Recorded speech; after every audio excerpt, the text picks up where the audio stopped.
right, man. We're just gonna have a little countdown right now, and I will come up on screen.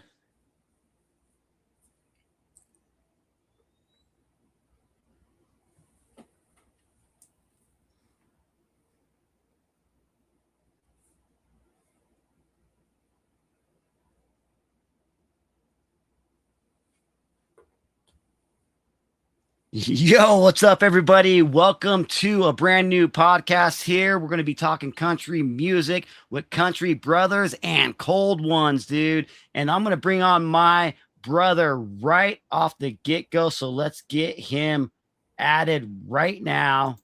Let's get him. Oh, there he is by himself. Oh, what's going down, man?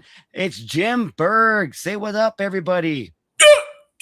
What's up? What's going down, man? We between the both of us, we've probably been listening to country music combined for over 90 years. I remember listening as just a little guy with my mom, and I know Jim Berg over here has been listening as well. So we definitely know our country music, and we are huge fans. Jim Berg, tell me, what's your feelings about country music? Country music to me is just real American music. It just speaks to the heart of everybody. I know sometimes it gets a bad rap, especially nowadays. So you just have to go through the ebb and flows of everything. 70s and 80s are definitely their different genres. The 90s are the best. And then the 2000s, I think we're still pretty good. And, we're just kind of going through everything. But country music to me is, like George Jones says, it's the heart of country music. Yeah, it's Americana at its finest, and storytelling at its finest, and that's what I really love about country music is the storytelling, the life traumas that you have growing up, the loved ones, the lost loved ones, being in love for the very first time, losing love for the first time, getting your heart broken, and that's what country music's about. It's real emotion music, and when you can have artists that can bring that emotion through their voice, that makes country music even more better. So as we're going to get me and Jimmy right here, me and Jim Berger, we got our top 10. It could, it can fluctuate throughout the time, however you're feeling, but we got top 10 artists, my top 10, his top 10 artists. But I do believe Jim Berg over here has a few honorable mentions. And if you would like to go ahead and talk about some of these great artists that are, maybe on the verge of your top 10, or maybe sometimes they get in your top 10 or not. But what artists are you like? And this is a good start of the show, because then we get to see kind of the artists that we are going to be talking about. And so let's go, Jim Berg. Let's hear some of your honorable mentions. Well, when you first asked me about this last week for a top five, I was like, shit, that's going to be easy. It's not a problem. And then I went to 10 to 15 to 20, 25. I'm like, oh, dude, what'd you do, man? So I had a top 10, I had a top five, and I wanted to reconstruct it a little bit and be a little bit different. So I'm not sure, how your top 10 is going to come out. We haven't even talked about this. But for me, I went to country artists that, yeah, the top 10, they are not necessarily my top 10 of everyone that I love to listen to all the time, but I wanted to do country artists, country voices that were very distinct and that came through when you heard them, you knew who they were, but they also were very impactful in my life personally. And it was a little hard for sure to try to dial that in. So I know I'm going to kind of tick off some people probably, because some of the people that aren't in this list are definitely some of my favorites. But to me, I wanted to just the people that influenced my life. And when I started loving country music, that's what I wanted to put in. So Randy Travis is not on the list, which is crazy because he is definitely one of the most inspirational artists of all time, and kind of switched the genres back from that pop 80s sound. And I love him, of course. Dwight Yoakam. I mean, dude, how Yeah. we grew up on Dwight Yoakam. I mean, he was our He was our mom's favorite. George Strait, he's not on my list. I love George Strait. He's one of my favorites, but I wanted to just kind of turn the dial a little bit and be a little bit different with who was more influential in my life and who I like as far as that. And I wanted that country sound. I wanted to put the voices in there a little bit more. And then, of course, when we get to the top 5, people that know me will know probably who a couple of them are. But for the most part, I wanted to kind of distinguish, and that helped me distinguish my top 5 and 10 a little bit better, instead of, putting guys like I had Wade Hayes, man. How about Wade Hayes? Oh yeah. Yeah, he came on my list today. I listened to a couple of his songs. Yeah, today.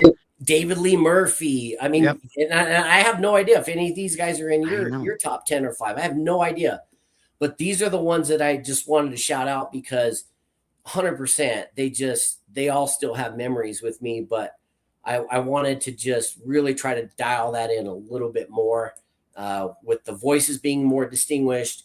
And then I do have a curveball in my top 10 that I'll talk about, but for the most part, that's kind of how I came up with my list. Yeah, and I agree with your honorable mention, especially with David Lee Murphy. He's a great songwriter, and he just didn't get to have a lot of albums that came out in his heyday. He was more of a songwriter, but he was the one that brought the party, the fun, the guitar licks, and all of his songs were just freaking rad. Dust of the Bottle. I mean, we're talking about just bringing out the good stuff. And then Randy Travis, you brought up first, and then Dwight Yoakam. Like Randy, he had that deep voice, and like he got me into like that baritone type of voice. Like, whoa, what's this? Super low, voice was awesome. And of course, Dwight Yoakam, were that high twangy, California style, because we did grow up in California, and the Bakersfield, and our mom really loved it. And so I think like those earlier influences, and George Strait too, when we were younger, really, like, I don't know, like I kind of didn't like country music when I was growing up because my mom always listened to it. But, as I like matured, and I'm like, no, this is like the best music ever, because it's real music. It's real instruments. It's not, some bass drum or something like that. It's real guitar, steel guitar, drums. And a great voice. And that's what, like, I just felt, I knew that, like I said, when I was growing up younger, I didn't like it, but then like, no, country music is really the only music to me, because it really brings out, the singer's soul too, how their soul can just come out through their voice, and the emotions that they can, put in their voice and in their lyrics. You can sit there and listen to it and be like, you know what? That's exactly how I'm feeling right now. When you hear somebody sing like that, like, oh my God, like I actually feel like I feel that way. I can feel the emotions, and I know, wow, that feels in my heart. And so those honorable mentions are awesome. And, so do you want to go ahead and get into, we're going to start off as 10-1. Again, like I said before, these probably can fluctuate from any, given day, but this is how the show's going to work. So Jimmy, we're going to start off with your number 10. Oh shit.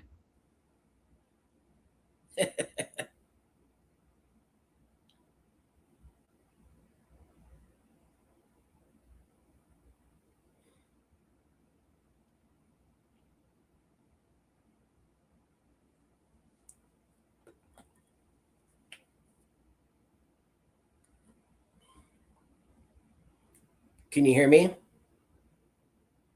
Yeah, your mic's off.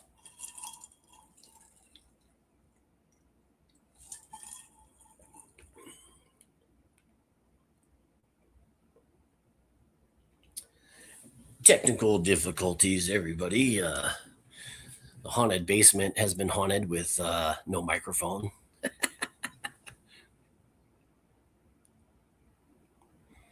All right, looks like I'm running the show. I don't see anybody live, so I'll just talk to myself. What's up? Wonder if that light's too bright.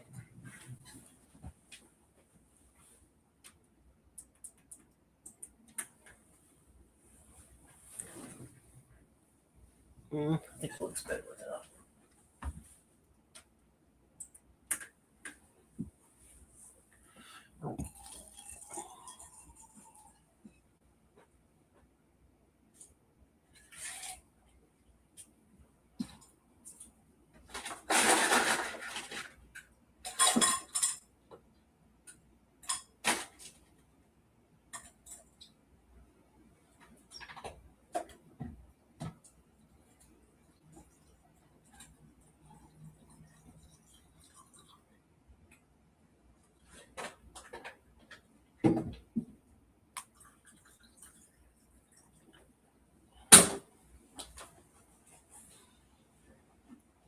Well, if I'm still alive, I'm making a drink.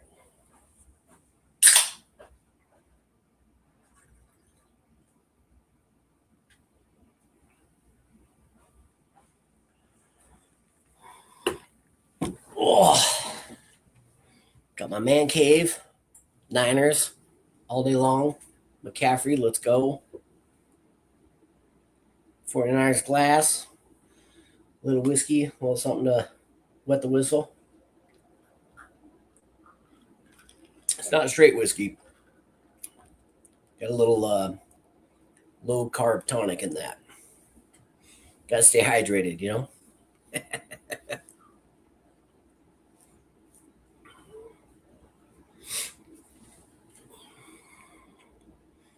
Come on, Brent. You're supposed to be a professional. What's going on here?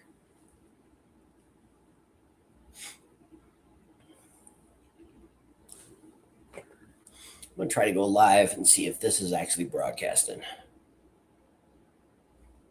It'd be funny if it was. Let's see.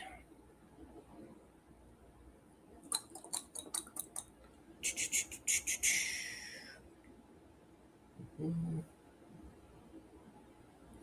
working.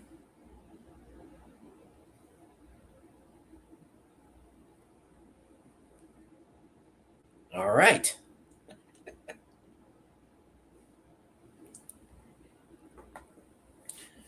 Was there a chat? You guys getting a chat? Chat with everyone in the studio. Let's see. It's still only showing me and Brent, so I don't know what he's doing. Let me go to comments. Oh, there we go. Couple people there. I'll join the chat.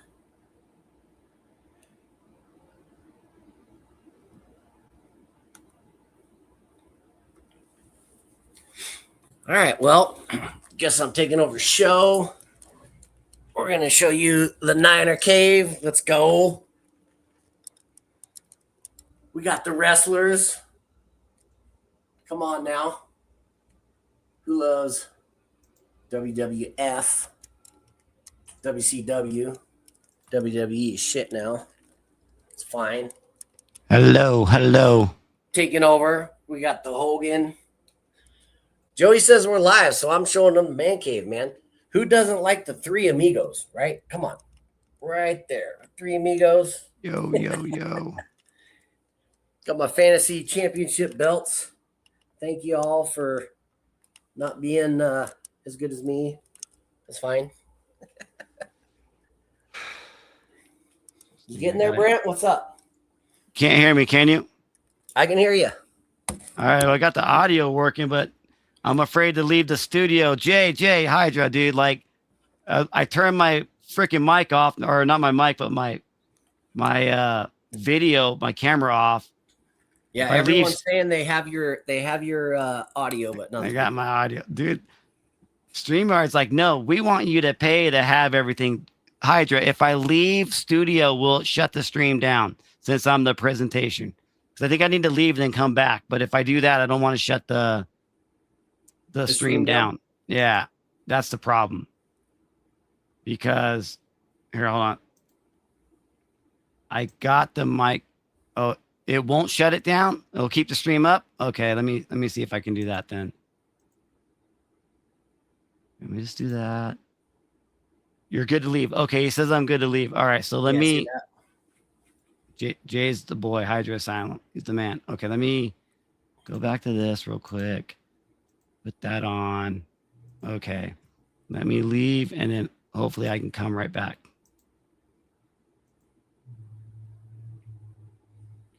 All right, again, this is the Jim Burke show. So he's got the haunted basement, and I got the 49er man cave, so it's all good. Am There I? he is. I'm back. I'm not touching my mic ever again. Can you hear me? Yeah, you're good. Okay, it does. It happens there, and you lose power. Hell yeah! See, this is why. Like, this is my boy right here, Hydra Silent Comments. Jay, he's awesome. He's coming in here helping us out, dude. Man, we've been having technical difficulties since we started for some reason. It's so weird, but you know what? Now we are ready to get into our top 10 country artists right here. Male artist voices. I got to upload the slides again. He taught me how to do that. Are you ready? Yeah, I'm ready. Okay. There you go, Jimmy. John Pardi is your number 10, and that's Pardi right here, dude. Go ahead and go. Dude. Okay, so this is why I wanted to do the honorable mention about Randy Travis. Because if it wasn't for John Pardi, we would not have this 90s resurgence coming right now in the 2020s. So literally, John Pardi is he got me back into country the way that I was waiting for. We had those phases, right? Florida Georgia line, which was fine, and I actually liked their first album because it was different and it was poppy, but it's just kind of different. And Jason Aldean came out with that, half rap song, and it just kind of reminded me of like, all right, that's cool. Like it's different. Reminded me of California when we were there. But then it just went off the fucking rails, dude. And not to bitch about a lot of the country stuff coming out, but Pardi brought it back. John Pardi with the fiddle and Heartache Medication. Yep. And he went old school to where he said, I'm not releasing songs every 2 weeks or every 4 weeks, which a lot of new artists do to try to get traction, because once you're in that rotation, they're starting to, and a lot of the new Nashville singers are saying this. They're like, you have to be relevant all the time. You have to release something. And Pardi said, fuck that. I'm going back to albums. And every single album, again, starting with California Sunrise and Heartache Medication, and he's releasing albums from front to back, concept albums, a sound, and he brought the 90s back, and he had to be on my list because he is one of my favorite artists. And it doesn't even matter. I know he's new, and a lot of going forward, not so much, but to me, I had to put my favorite guy, like my favorite new guy. He still lives in Nashville. He's just the epitome of the 90s sound, yet we're here in 2026 and he's still kicking ass. So saw him live a few years ago, 100%. Yeah, he's not only one of my favorite new guys, but he's bringing back that 90s sound, and he's not pretending to be anything other than, that he wants to bring it back, and he's one of my favorites. So I had to put him in. Oh no, he's amazing. I like how you brought up he would do albums.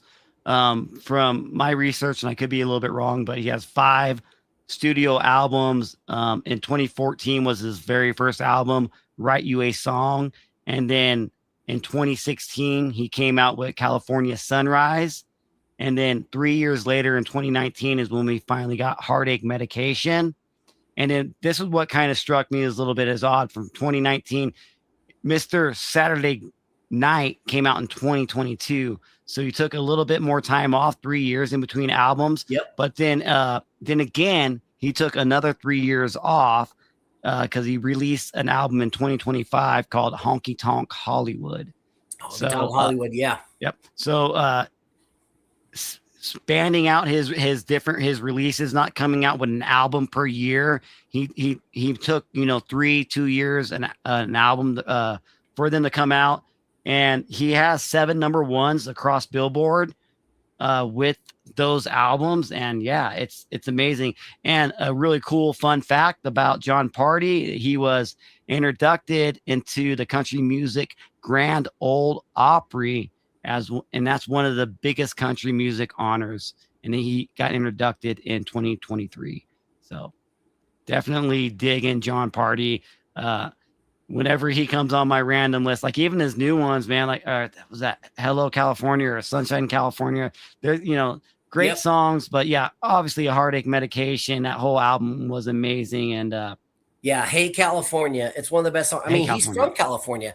Mm-hmm. He's from a farming town. I don't remember if it's north or south of Sacramento, but I mean that's how he grew up. I mean that was, and everyone makes here's a fun fact. Everyone says you're from California and you have an accent, and he's like, well, yeah, that's because all I have done since I was a child was sing country music, and I grew up on a farm, so I had the accent.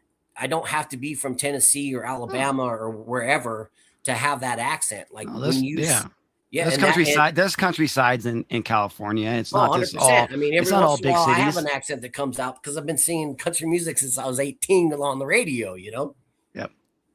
Oh yeah, I dig it, man. John Pardi, man, that's awesome.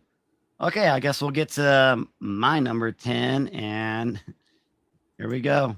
Eddie Rabbit, right there, dude. No, I ain't messing around, dude. I love my 80s. You said you were gonna go rogue on me. Dude. No, like seriously, any Eddie Rabbit song that comes on, I love it. I'm telling you, like my mom has a big influence. Our mom has a big influence on me when it comes to country music. Obviously, because she listened to a lot of 80s, country music. I was like growing up at an adolescence in the 80s, and so I come to find out, later on in my older life, like I really dig country 80s music.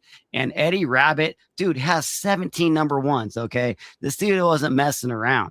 He was look at this sexy son of a bitch right here, dude. You got the chest hair right here. You got that gold medallion rocking out. You got the fro, you got the beard. But no, he was absolutely awesome. He produced 15 studio albums while he was live. He did die of throat cancer, which sucks. But most of those guys in the 80s did, because all they did was burn one down. They were chain smoking left and right. But every time, I just think like even he did, the Elvis song, was it Kentucky Rain, or what did I'm gonna get off because I have so many songs in my head, but like he just freaking crushed it. I love his duet with Crystal Gale. I love The Rainy Night, which was probably his biggest hit. It went number 1, and it also hit the pop. It hit the pop Billboard number 1 as well. So I just watched a video this morning. Ironically, I didn't even know you had him on there, but he had the number 1 country song that year that came out. So it was the number 1 country song with I Love a Rainy Night. Yeah. I like the road song. The Driving My Life Away. That's my favorite. Yeah, that's my favorite Eddie Rabbit song by far. And Red Akins actually re-recorded it, and that got me into Red Akins because I was like, okay, I love that song. So and it reminded me, like you said, with some of the old school stuff. Yeah, when Red Akins sang that song, I didn't know about that song, and then years later, I'm like, oh, Eddie Rabbit's the original artist of that, and I was like, it just really put me down a rabbit hole. Driving my life away. Yeah, I went down the rabbit hole of Eddie Rabbit right there. No point intended. That's funny, man. You're gonna surprise me this whole list. I love him, dude. Like, so let's see what he has. No, that's about it. Like, I don't know. I Cool. freaking she's gonna say goodbye. I think is a song that like I know she's gonna tell me goodbye. It's like probably my top favorite Eddie Rabbit song ever. It's like she won't even look me in the eye, like she's coming back. Oh, she's coming back to tell me goodbye. And it's just like it's such an amazing song, and I freaking love me some Eddie Rabbit. What do we got here? We got Cantonese comic book kid. What up, my man? How you doing? Hope things going well with you. We are doing a different show. We got a new podcast right here. We'll see what's going on. So that was my number 10. And now let's get into Jimmy or Jim Berg. I'm sorry. I'm going to call you both different names. It's my brother Jimmy, but Jim Berg up here. Let's get into his number 9 right now. Joe Diffie. Come on, man. Come on. Yep. So Exactly. Joe Diffie made the mullet cool again, right? Yeah. Come on. Joe Diffie never gets credit for his vocals. And I'm not sure if he was ever nominated for Male Vocalist of the Year because he always got, I wouldn't say shamed, but he was put in a box of novelty songs.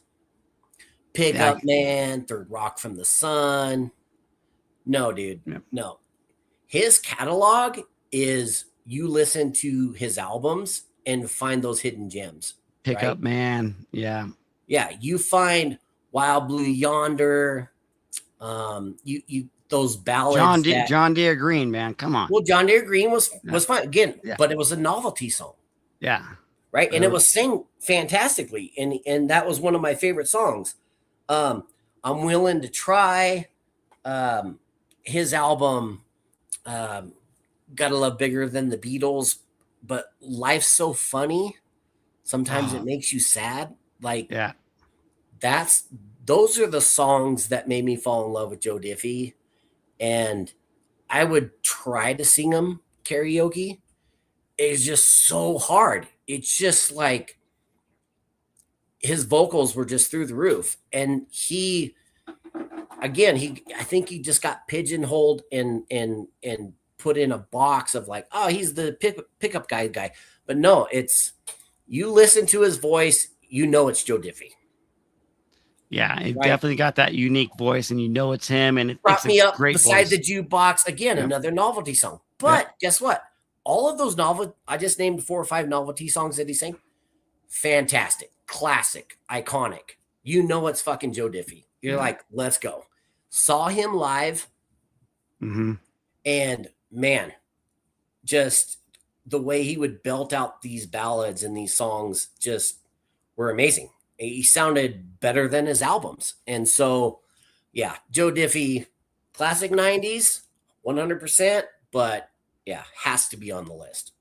Yeah, Hydro Asylum Comic says that ships that don't come just wrecked him. And that was great. Again, see, another serious song that people don't, like, ships that don't come. Oh, man, right? Good call. Yeah. Amazing. Yeah. And I remember me and our mom, you might have went to the show that you saw Joe Diffie, because I had a ticket to go to, but it was in a bar and you had to be 21 to get in. And I was like 20 at the time, so I couldn't go. And I didn't know at the time when I bought the ticket, and like a couple days before the show, realized that like I wouldn't be allowed into the venue that he was going to be playing in. And so it broke my heart that I couldn't go see him live, but mom brought me back a t-shirt of him. So that was good. We saw him out here at Eagle Mountain Amphitheater. Oh, okay. Dang, man. See, why did I miss that one? I should have been able to go to that one. But yeah, Honky Tonk Attitude in 1993 was huge. Third Rock from the Sun from 1994. Both of them were certified platinum, making him the peak of the 1990s right there. He had 5 #1 singles. You know, we got songs like Home, If the Devil Danced, In My Empty Pockets, Third Rock from the Sun, Pick Up Man, and then Bigger Than the Beatles. Remember that song? That was I'm gonna shout out to Joey, because he was the first one to mention that song to me, The Devil Dancing Empty Pockets. Okay. if he's in the chat, he should be. But he was the first person I was like, man, this Joe Diffie guy is pretty good. And Joey's like, well, have you ever heard this song? I'm like, nope. So yeah, I know. I'm like, I'm trying to remember if I heard that song, but now I'm gonna have to look it up because maybe if I listen to it again, I'll remember it. But yeah, what up, Collector P, man? We're doing a totally different show here. Me and my brother are talking country music. Yo, what up, Lyle? I hope you're doing good. Yeah, Boot Scootin' Boogie, man. Maybe that guy might make the show a little bit later on, so you might have to watch. Okay, so anything else you want to say about Joe Diffie before we get on to my number 9? nope, we're good. Move on. All right, let's go. Let's go. All right, man. This is gonna. A lot of people may not. What one thing more? What Tyler say? If the devil dance in empty pockets, he has my own mind. There you go. Awesome. Okay, this is gonna throw a big loophole. Chris Knight, right here. Chris Knight is amazing songwriter. He's did Down the River. This guy is a storytelling like a motherfucker. And he has 0 number 1 singles on Billboard charts, but he is a cult favorite in American artists because he's not driven by radio. He's driven by cult fans that really love, cult music fans, like country music fans. Like he has a following, and he has 9 freaking albums out, and some of them are demos and compilations, but they started from 1998 and they ended in 2019. He's written songs that Blake Shelton has done. Blake Shelton has done It Ain't Easy Being Me is like one of the songs that Blake would sing from him. This dude's voice I love it because he's got great storytelling voice. It's really raw. It's something really unique, but the way his songwriting is what brings me in. When I talked about at the beginning of the show, what I really love about country music is the songwriting and the storytelling in the writing of the song, where you can get from, like a movie. It's like point A, B, and C, plot A, B, middle, beginning, end, that's what it is. And he didn't actually get his first record deal until he was 37. So at 37 years old, when he's finally got his first record deal, which was crazy because he was working like in the mines. He was a mine inspector in Kentucky. And like when you're talking about like that, like this guy screams country music. Kentucky mine inspector, got to make sure that mine doesn't fall down on the miners. So it shows a lot of hard work and what he's done. He's definitely a late bloomer in his story, but I love Chris Knight. If you guys never have heard of him, every single album, every single song, I just love. I dig it. Like it's the fucking storytelling that he does in it. It's so good. And honestly, I think he does have a great voice. It's just not one of those really, I guess, radio voices, top Billboard voices that you could hear, because he's got a lot of grindiness in his voice, but like it comes out really genuine. Like it's good. Not to put you on the spot, I'm trying to remember that song, but the first time you showed me Chris Knight was when we were driving back from Reno. Yeah. To see our dad for the last time we saw him.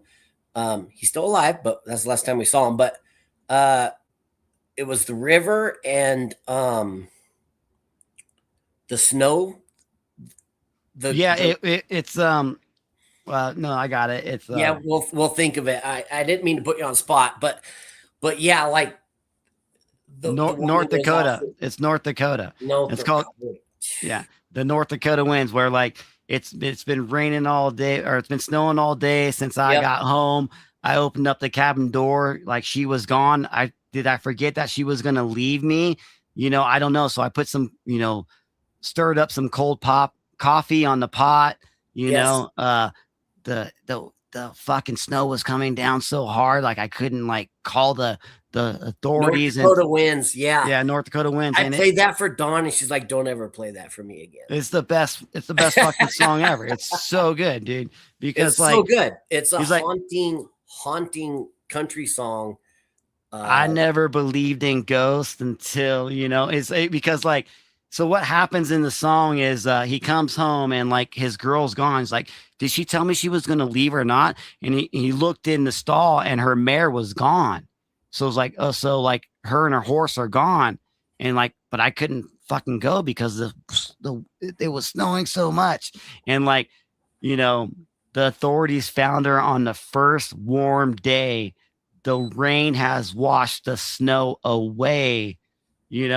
She went out looking for wood and lost her way back home, and she fucking froze to death out in the North Dakota winds, dude. Now, what a storytelling is that, dude? That thing is amazing. And that's like lyrics from the song because I got that thing pretty much on lockdown. But yeah, that was yeah.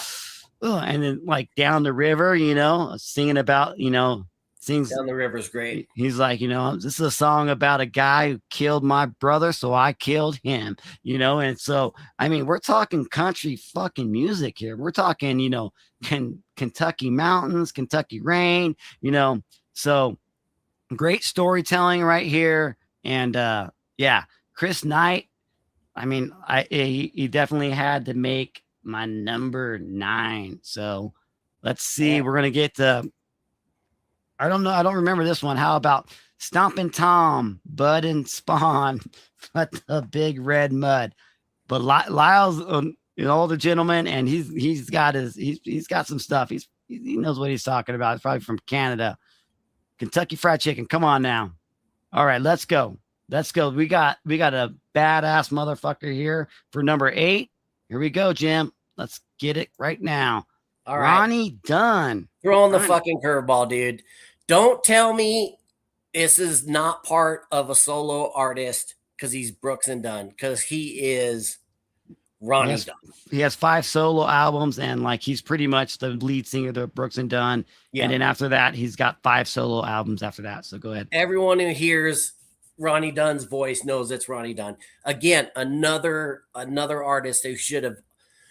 There was a controversy back when he was with Brooks and Dunn with the ACM Awards, where he was never nominated for Male Vocalist of the Year because they just continuously gave him and Kix Brooks, which Kix Brooks is great, it's fine. The duo of the year, and they wouldn't give it to him, and they wouldn't even nominate him. It's like, dude, it's fucking Ronnie Dunn. Like he Brooks and Dunn is Brooks and fucking Dunn. Let's go. Like they're the best duo. Yeah, Big and Riches. But anyway, they sing solo songs together, and then they barely sing background vocals. They only put them together because their singles weren't doing well. So the artist just said, well, they write good music together. They write songs together. So let's put them together. And that's how Brooks and Dunn was built. But at the end of the day, Ronnie Dunn, man, I mean, great voice. He can sing whatever. And his 5 solo albums, there's a couple that they're not really the best because he was just trying to do his own thing. But then finally he came up with 100 Proof, which if you haven't heard this album. Yeah. 100 Proof Neon. 100 Proof Neon. He finally said, I'm going back to my roots. I'm going to do my own solo album. And he didn't give a fuck because he's like, I'm at the time they were retired. Brooks and Dunn were retired. They weren't touring in Vegas. They didn't have that Vegas residency that they ended up doing with Reba a couple of years later. He just said, I want to do something for me.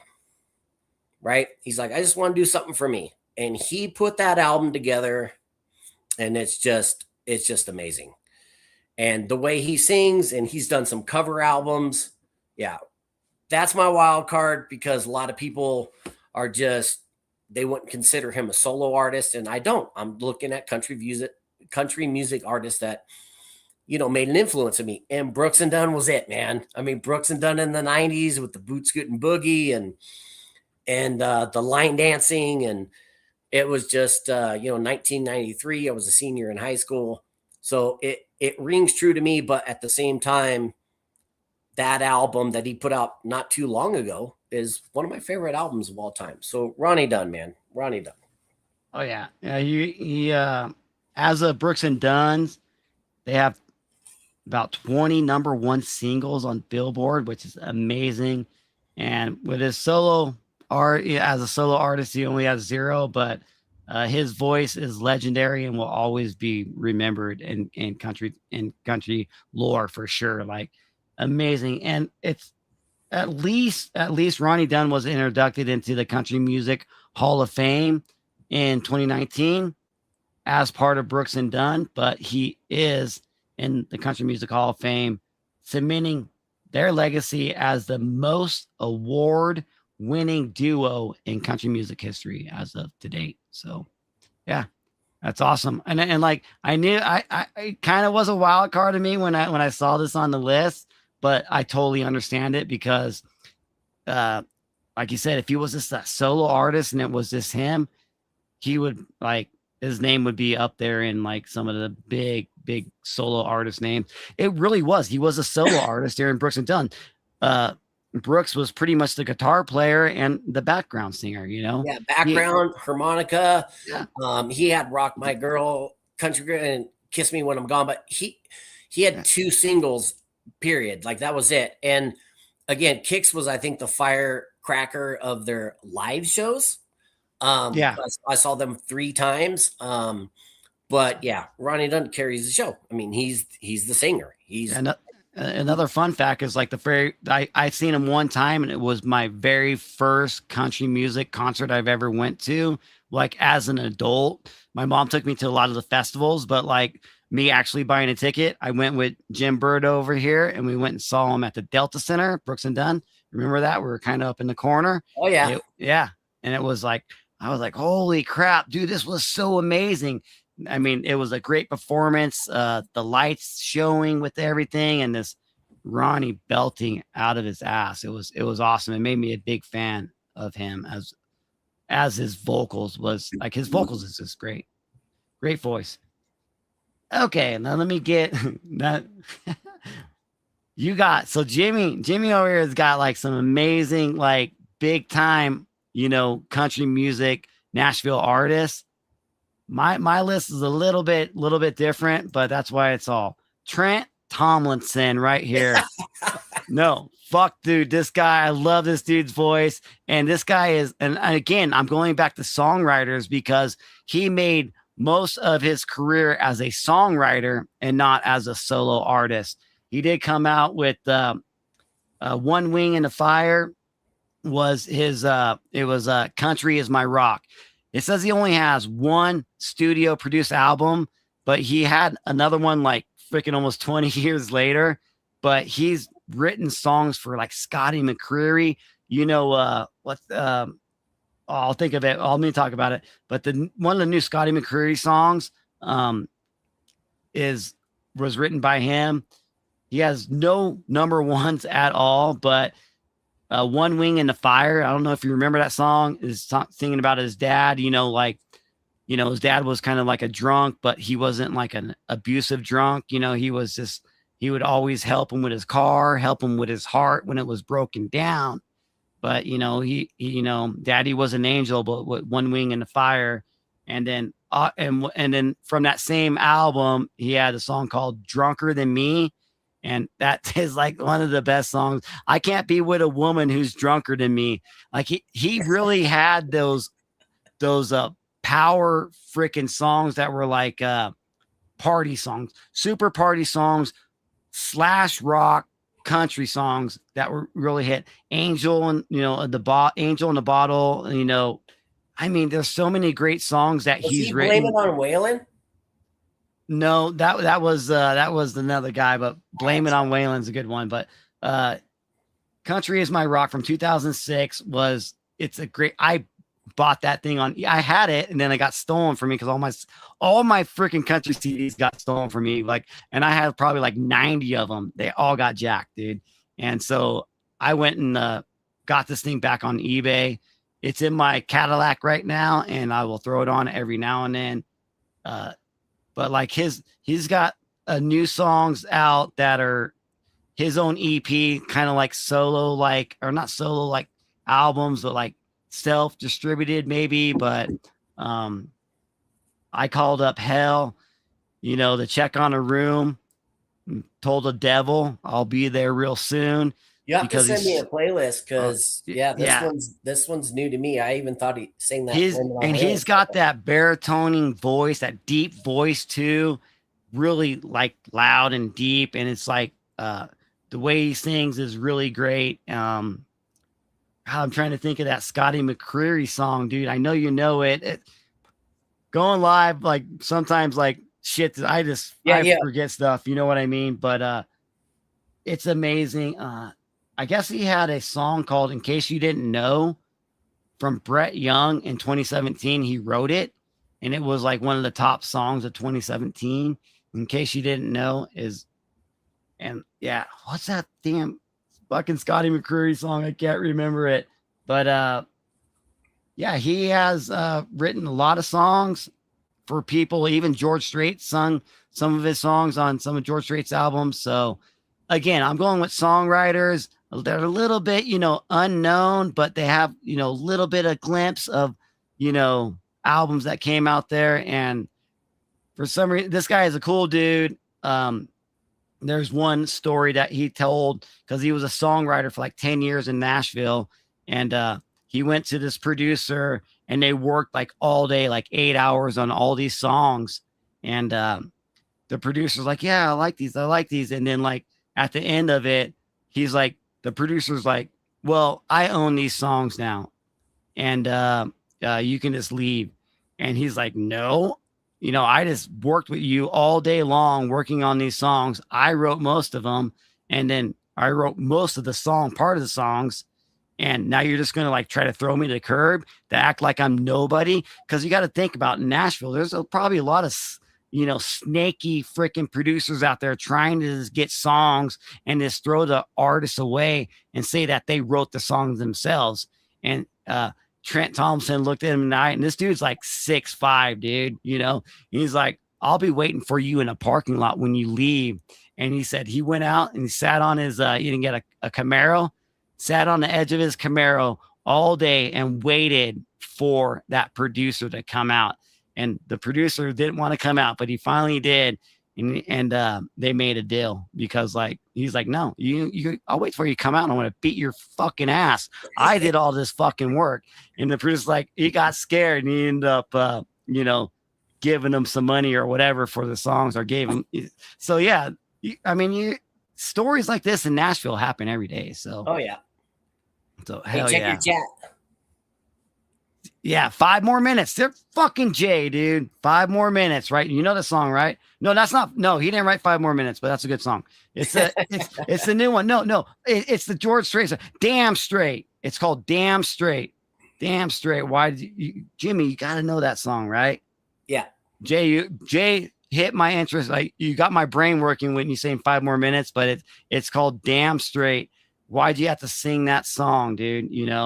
And it's kind of like another song that's talking about damn straight, but it's talking about damn straight George. Like, Marina Del Rey was her favorite song. She used to sing to it every time it came on, but now every time it comes on, I have to turn it off. Damn straight. I used to love your songs. Yeah. But now every time I hear a straight song, it reminds me of her and I can't listen to it no more.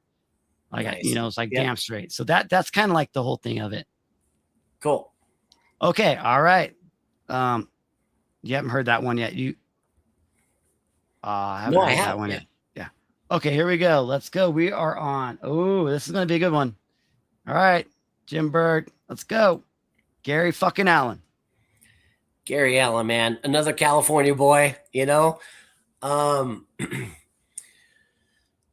Gary Allen, like if anyone was listening to 90s country, obviously he came out hot and fast with Smoke Rings in the Dark and Her Man. And in fact, fun fact, I used to Cat Country 101.1 FM. I actually got on the radio and requested Her Man, and they played it for Dawn as we were dating. His wife. Yeah. Yeah, my wife. We've seen him multiple times.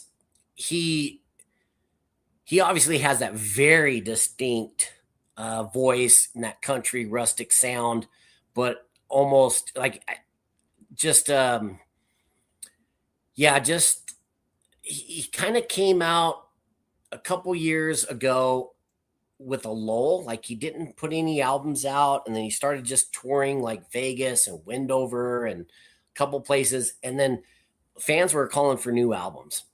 And he, in my opinion, man, his last two albums, Waste of a Whiskey Drink, Temptation, Sand in My Soul, man, his last two albums are better than any of his catalog that he started with, because he was kind of this rogue Western guy. And of course, everyone knows his hits, like, unfortunately, when his wife passed and he did the song, So You Sailed Away, right? He did that song, and that was kind of famous, but Man to Man, we got Tough Little Boys, Nothing On But the Radio right here. What Hydra's talking about, Every Storm Runs Out of Rain. Yeah. Were some of his top charters early on.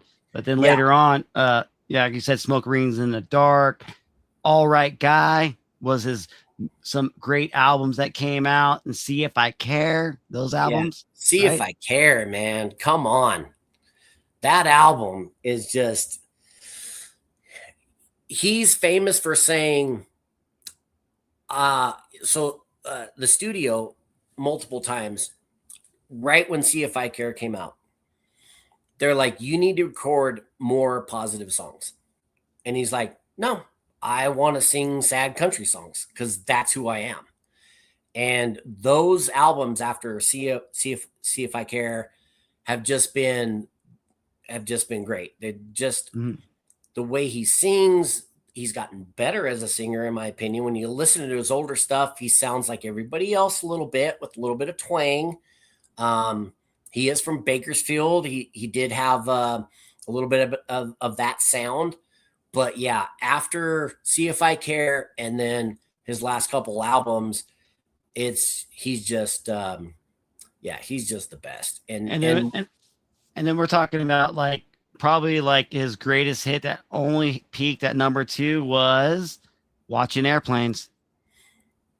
Yeah, again, not my favorite song. Yeah. So, for me, it's just not my favorite song because it's a little poppy. It's fine. I mean, and he gets a roar. We've seen him multiple times, and people love that song though. People love that song. And it's another one of these artists, which is going to be a theme for me anyway, is you got to go into their albums to find who they really are. And that, I think, is what ends up happening is they want to release 2 or 3 poppy things, or maybe not poppy things, maybe just traditional stuff that they know that's going to get played on the radio because that's what the studio says. But when you listen to those albums, you find 3 or 4 songs that are just way better than the ones that came out to the radio, the singles. And Gary Allan 100% is the man. Like, you listen to those albums and those songs, and you could just play it all day long, and you're like, why wasn't this released? I get kind of angry sometimes when I listen to certain albums. Me all day, dude. Me too. Like, this is like the best song. Why isn't it out there? Isn't this song out? Like, what are they doing? And it's like, yeah. And we're talking like before streaming, like YouTube streaming, or what's the other one? I don't even.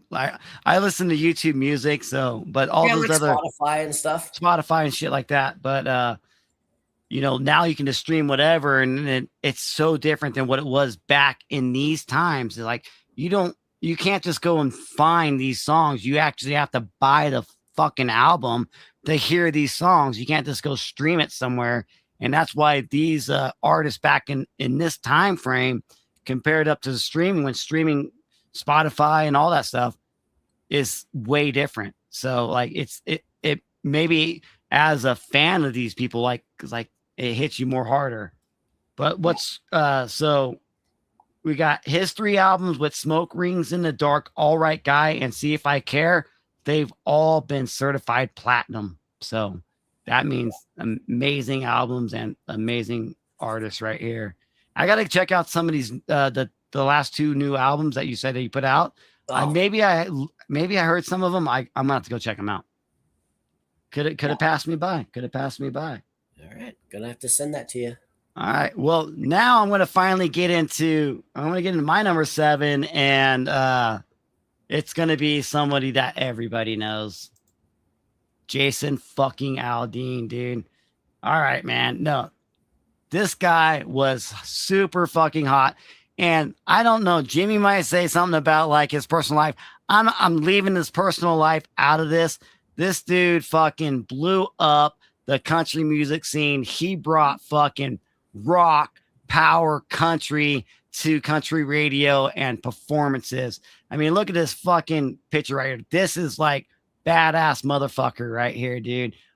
All those first 3 albums that he put out, banger. Every song on them were bangers, dude. That's because John Rich wrote them. I'm not going to argue with you. We're going to have our first argument of the night. No, that's good. Hey, I love fucking songwriters. If John Rich wrote most of them, let's fucking go. Let's fucking go. But I don't think John Rich could probably put on the vocal that Jason Aldean can put on. His vocals were great. You know, it's totally fine. Dude, what concert did we go to? We went and seen him. We went and seen him with Luke Bryan.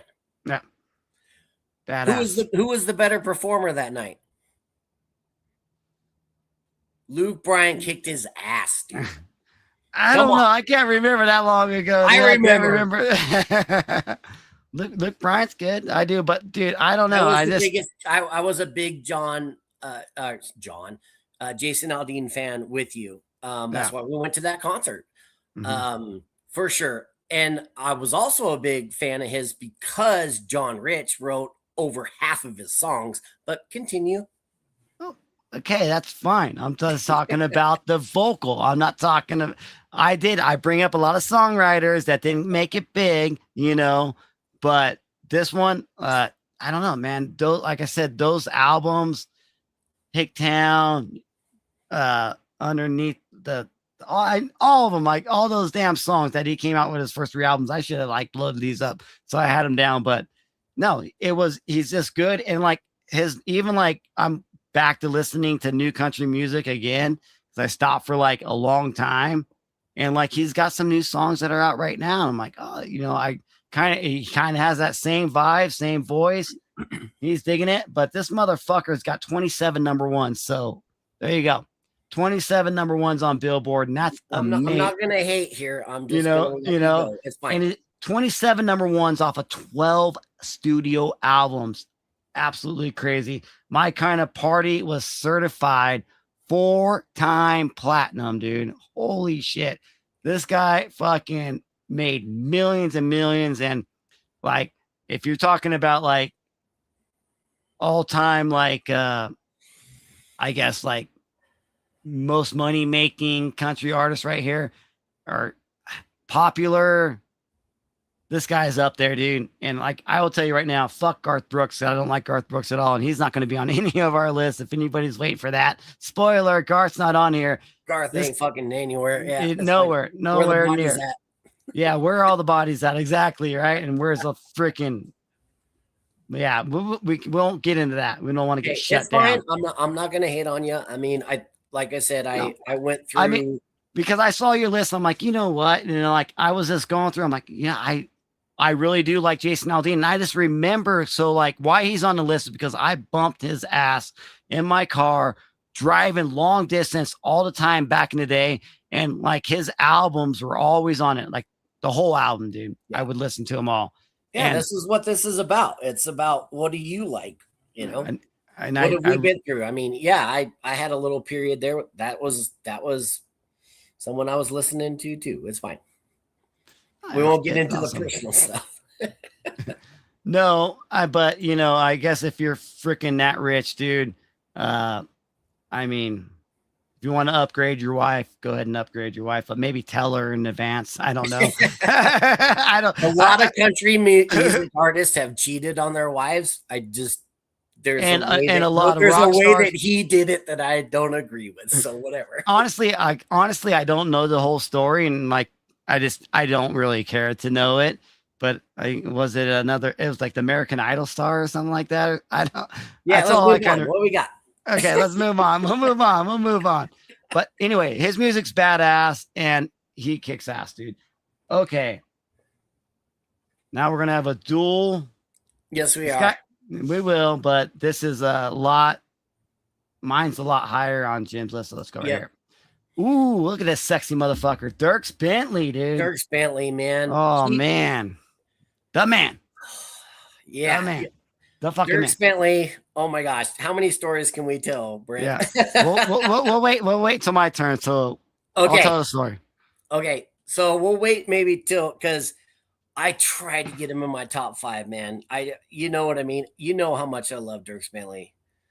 I mean, we met him in Nashville. Maybe we'll get into that when it's your turn, because I know he's in your top 5. If he's not in your top 3, I'll be shocked. Yeah, Dierks Bentley. In fact, Brent was the first one that played him for me. Like, I didn't even know who this was. He was like, "Hey, you got to listen to this guy, Dierks." I'm like, "Who?" Yeah, probably. What was I thinking, man? That was yeah.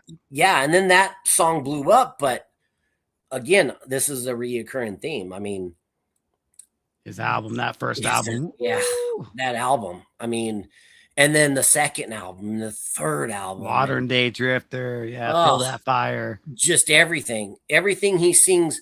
And what was funny is after I think it was his third album.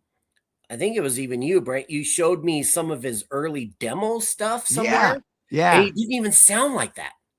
No. Remember? He was singing high pitch. Yeah, he was singing high octave. Yeah. And I'm like, what the fuck? And he found his voice. He found his his calling, man. Yeah. And again, we can talk more about it when it comes up with you, because we have some stories, but I'll just make it simple so we can move on, because I'm sure we'll talk more about it. But Heartbreak Drinking Tour. Oh man, what a song, dude. Okay. That's a newer one, dude. Yeah. Just one of the best. It might break my top 10 of all time. Yeah, it's of all good. Time. One Way. One Way is one of his newer ones. Yeah. Old Pickup. I played Old Pickup. Old Pickup, yeah. Oh, I played that. I played that for Dawn on our way home one time, and we were just we were just. I almost had to pull over, dude. Yeah. Yeah. Emotion in his voice is gonna be so amazing. Dierks is the best. Dierks is the best, which is gonna say a lot for my top 5, because Dierks should be in my top 5, but I'm sticking to my roots of I want the country voices and not my favorite. If we said my top 5 favorite artists of all time, 100% Dierks would be there. But I took this challenge as voices, because Dierks has the voice, right? Mm-hmm. Yeah. But he doesn't have the country voice that are in my top 5. The album Black. Oh my God, what the bleep? That's such an amazing album. To do a concept video. Yeah. His first 4 video, he just released them it was a concept video album. And it was like, finally, someone's being an artist and doing something. Chill bumps, dude. Yeah. That Black album was Black is amazing. It blew me out of my mind. Okay, I'll stop there, because I know you're going to talk more about him. Go ahead. Yeah, we'll talk more about him a little bit, but he does have 9 number 1 country singles, starting with What Was I Thinking? I even looked up. Here, hold on. It's right here, because it was a little bit wrong. His second album, I was like, Modern Day Drifter didn't have any number 1s. I'm like, no, it had to have some number 1.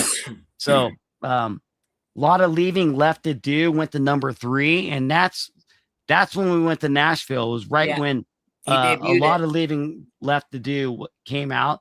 But Come a Little Closer went to number 1, and Settle for a Showdown went to number 1 as well. And I mean, we're talking like his sophomore albums, just starting to hit stride. Yep. Feel That Fire. Then he kind of goes with Sideways, a little bit of a party song. I'm wondering if he's the only guy that is on my list that's on yours. I think he is, dude. 5150, I Hold On, Drunk on a Plane. He knows how to make fucking hits, Drunk on a Plane. So, but yeah, so Yeah. All right, here we We'll go. My talk more number. about Dirks when it Yeah, comes to we'll you. talk a Go little ahead. bit more. I just wanted to give a little bit more of his number ones and how many albums he had. So, all right, Cool. Jimmy, I can't believe I know Jimmy's going to be like, motherfucker. Right, here we go. Ready? Earl Thomas Connie. I listened to him today. Yeah, my boy, dude. I love this dude. All right. Dude's awesome. Dude, this guy racked up 18 number one singles, dude. Holy crap. And he was one of the biggest stars in the 1980s. And every time any song that comes up on my feed, I love it. I know his voice. It's so unique. Man, he's so awesome. He had 10 studio albums between 1980 and 2023, and that's all he really needed. But unfortunately, he died of cancer as well. But man, he is like, this is a really crazy fact that I didn't even know about him. But he is the only country artist in history to have 4 number one singles from the same album. Don't make it easy on me. So, oh, I have a surprise for you after that, but go ahead. But yeah, like, oh man, what would I say? You know, obviously, smoke was it smoke and fire or whatever, the bar song that always comes on. Oh man, heavenly beauties. I'm just sitting here watching girls walk by. It's like, and like he's so good. And there's that Cinderella song that he sings. There's so many, like, it's everything that comes on is so amazing. And obviously his Keith Whitley, duet, Brotherly Love, is something that Jimmy, you showed me a long time ago, and I didn't like, I'm like, okay, yeah, that's cool, but like hearing it now, it's like, oh wow, it's such a good song. You were a freshman in high school when I played you that I song. was just like, I mean, I got it, but I didn't really get it, until later on. But yeah, man, this guy was an amazing 80 country artist, and I wish that we could have just got more from him. But what we got was everything solid from him, and really, that's all that I can say about him. Like, so I just watched something this morning because I was hoping you would put him in your top 10, but if you weren't, I was going to do something else. But in 1989, Once in a Blue Moon was there you go. Yeah. Was the number one played Billboard country song in 1989. So he's still not inducted into the Hall of Fame of country music. So they're fucking around. I don't know how he's not, dude. Yeah. Once in a Blue Moon is, that's my favorite song of his. So, oh yeah. I love the video too, because he's out there trying to work on a car or a tractor. He's like, might be a little drunk. Motorcycle. Yeah, black and white. Yeah, it's all filmed in black and white. He's trying to fucking start it and shit. He gets all pissed. Yeah, and then he gets it, and his wife jumps on. And he's like, "Yeah, let's go." But what what I love about the song, like, a blue moon only happens like every 7 years or something like that. So it's a real fucking thing where we get a blue moon, but it only happens so many years. And so with them to be able to, use that once in a blue moon, it makes sense, because that really happens here on Earth, because we don't get it once. We only get a blue moon, like I think it's every 7 years. Somebody in the chat wants to look it up, how often we get a blue moon, because that shit is real. And it's like, so they really brought some history into that stuff. And he sings it amazing though. That's what's so good about it. Yeah. His voice and his emotion in it. I love emotions in voices, and awesome as hell. As we get into our number 5 for Jim Berg, we're definitely gonna 30 seconds. Use the restroom real quick, and then okay, we'll be right back. I got to pee too, so we can hit our top 5. You guys all chill right there. We'll intermission. We'll be all right back.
All right, man. Wow, I made it. I made it back just for him, but here he comes. He probably made a drink. That's why. That's why. There we go. There we go. No, I now, thought you said it now, was, now I'm good because my bladder was a little bit full myself. I thought you I'm said it was probably gonna have cold to get ones. me I mean, another drink. we gotta have these cold ones. You drink beer and I'm drinking whiskey, so it's fine. I know that's what I'm saying. Cold ones. I'm on beer. He's on whiskey. But here we go. Let's go. We've got our top 5 now, so we're getting rocking and out, dude. We're gonna get into some amazing cover artists. Cover artists. Wow, am I back in the? Am I talking comics? No, amazing freaking singers right here. Here we go. Let's go with Jimmy's number 5. All right, come on now. Tracy Lawrence.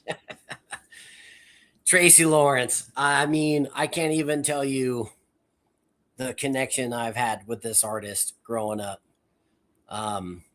First time I heard Alibis, like this is the difference with him. It's his hits are replayable. You can still just play them. It's fine. They're not, you don't get burned out. I mean, there's a couple that you hear too many times. But again, just like Dierks Bentley, this is the comparison that I I put was his deep album cuts, man. And he is the classic, whatever he's doing in his personal life reflects his albums. Better Man, Yeah. Better Off. Oh, wow. You know, when he got his divorce and he tried to shave his mustache, which was hilarious. And that was a thing back then. You have album covers, they were a thing. And he shaves his mustache and everyone's like, what are you doing? He's like, I need to change, you know? Mhm. Yeah, just if I can give again, Brent, I'm telling you, he released an album 4 or 5 years ago, and he didn't do it for radio because radio's not going to play him anymore.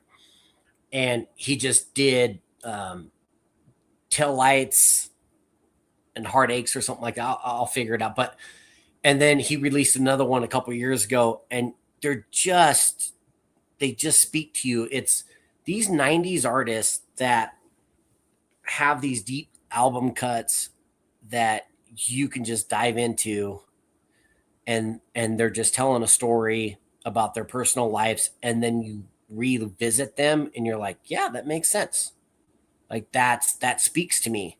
You can listen to an album from 10 years ago and be like, okay, I got it. Yeah. You know, because you're now living that. But Tracy Lawrence, you know, come on. I mean, Yeah. he did I'm Over You, a Keith Whitley song, Mm-hmm. on the Keith Whitley tribute. And it's the one and only song on that album, the tribute album, that I was like, okay, he gets it. You know, he gets Keith Whitley. Not to say we're going to talk about him again, but it's literally just Tracy Lawrence, man. And I've seen him 4 or 5 times. And Yeah, remember seeing him with you in the bar, Smoky Bar, in his kind of his. I mean, it was like probably 20 years ago. So, after his little bit of his heyday when he was more mainstream, but yeah, dude, Better Man, Better Off. Was it like Coast to? There was that other song that was on there. The Coast is Clear. Coast is Clear. Oh, yeah, that's probably one of my favorite Tracy Lawrence Coast songs. is Clear. It's beautiful. It's amazing. And it was never really put on the radio. You can't judge these artists that I'm talking about on the radio. Like they're radio just, again, they put out 2 or 3 songs, but you need to listen to the albums. So quick Tracy Lawrence story. So, well, I have a lot, but I don't know how much time we have. So I'll just talk about all the time in the world. Yeah. The Tracy Lawrence, we bought a ticket. Again, I've seen him 5 or 6 times, so I only want to talk about this one. We went to Portical, which was a bar in Salt Lake City that's now closed and it's gone. Yeah. And he had 2 buses. And his first bus had all of their equipment, all of their PA equipment, their drums.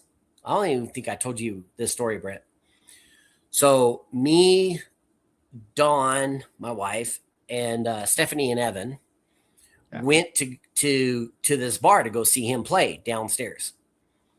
And he showed up on the first bus, which had his acoustic session. He had his guitar player, him, and that was it. And his other bus got stuck in the storm and wasn't able to make it. And he showed up. Oh, fiddle player, guitar, and him. That's it. At the basement of this fucking bar in Salt Lake. And he showed up and he goes, I wasn't going to let you down. I'm going to play our set. He played an acoustic set with a fiddle player, a guitar player, and a microphone. And he played that. And oh my God, the fact that he just showed up and just said, nope, I'm playing for you. I don't have my PA system. I don't have multiple microphones or background singers or a drum. And he played, and I was just like, dude fucking cares, dude. It was amazing. And he sounded great. Of course, he sounded great. Yeah. And I've seen him multiple times, but Tracy Lawrence, man, that voice, that's a country voice. If you hear Tracy Lawrence, you know it's Tracy Lawrence. Oh yeah, definitely. So some of his newer stuff I seen in 2026 has a single called out Good for the Soul. And then there's a live single, I don't know. And then maybe in 2024, there was an EP called Out Here in It. Pretty darn good. Gulf of Mexico. Kicking a little. So maybe some of those were those newer ones that you were talking about, little EPs that they put out that they're not going to be major, Nashville releases. Yeah. That they put out. But yeah, that's awesome, dude. I think that's the same show I went to, but I missed the acoustic one because it was Protocol where we went and saw him. Everyone burning one down, dude. Some dude brought his pregnant wife there, and I was smoking a cigarette when I burned one down back in the day. He's like, "Why are you smoking?" I'm like, "It's a bar." He's like, "Well, my wife's pregnant." I'm like, "Why'd you bring her here then?" What the fuck? What are you doing? It makes no sense to me. But yeah, that's awesome. Yeah, Tracy Lawrence is definitely a great voice here. So let me bring. Okay, now we're gonna get into my top 5, and Jimmy probably knows him, but not a lot of him. And this is my Texas boy right here. I absolutely love John Wolf. John fucking Wolf. No, dude, this guy is amazing, dude. This guy's got the best voice. I love it. He's so fucking good, dude.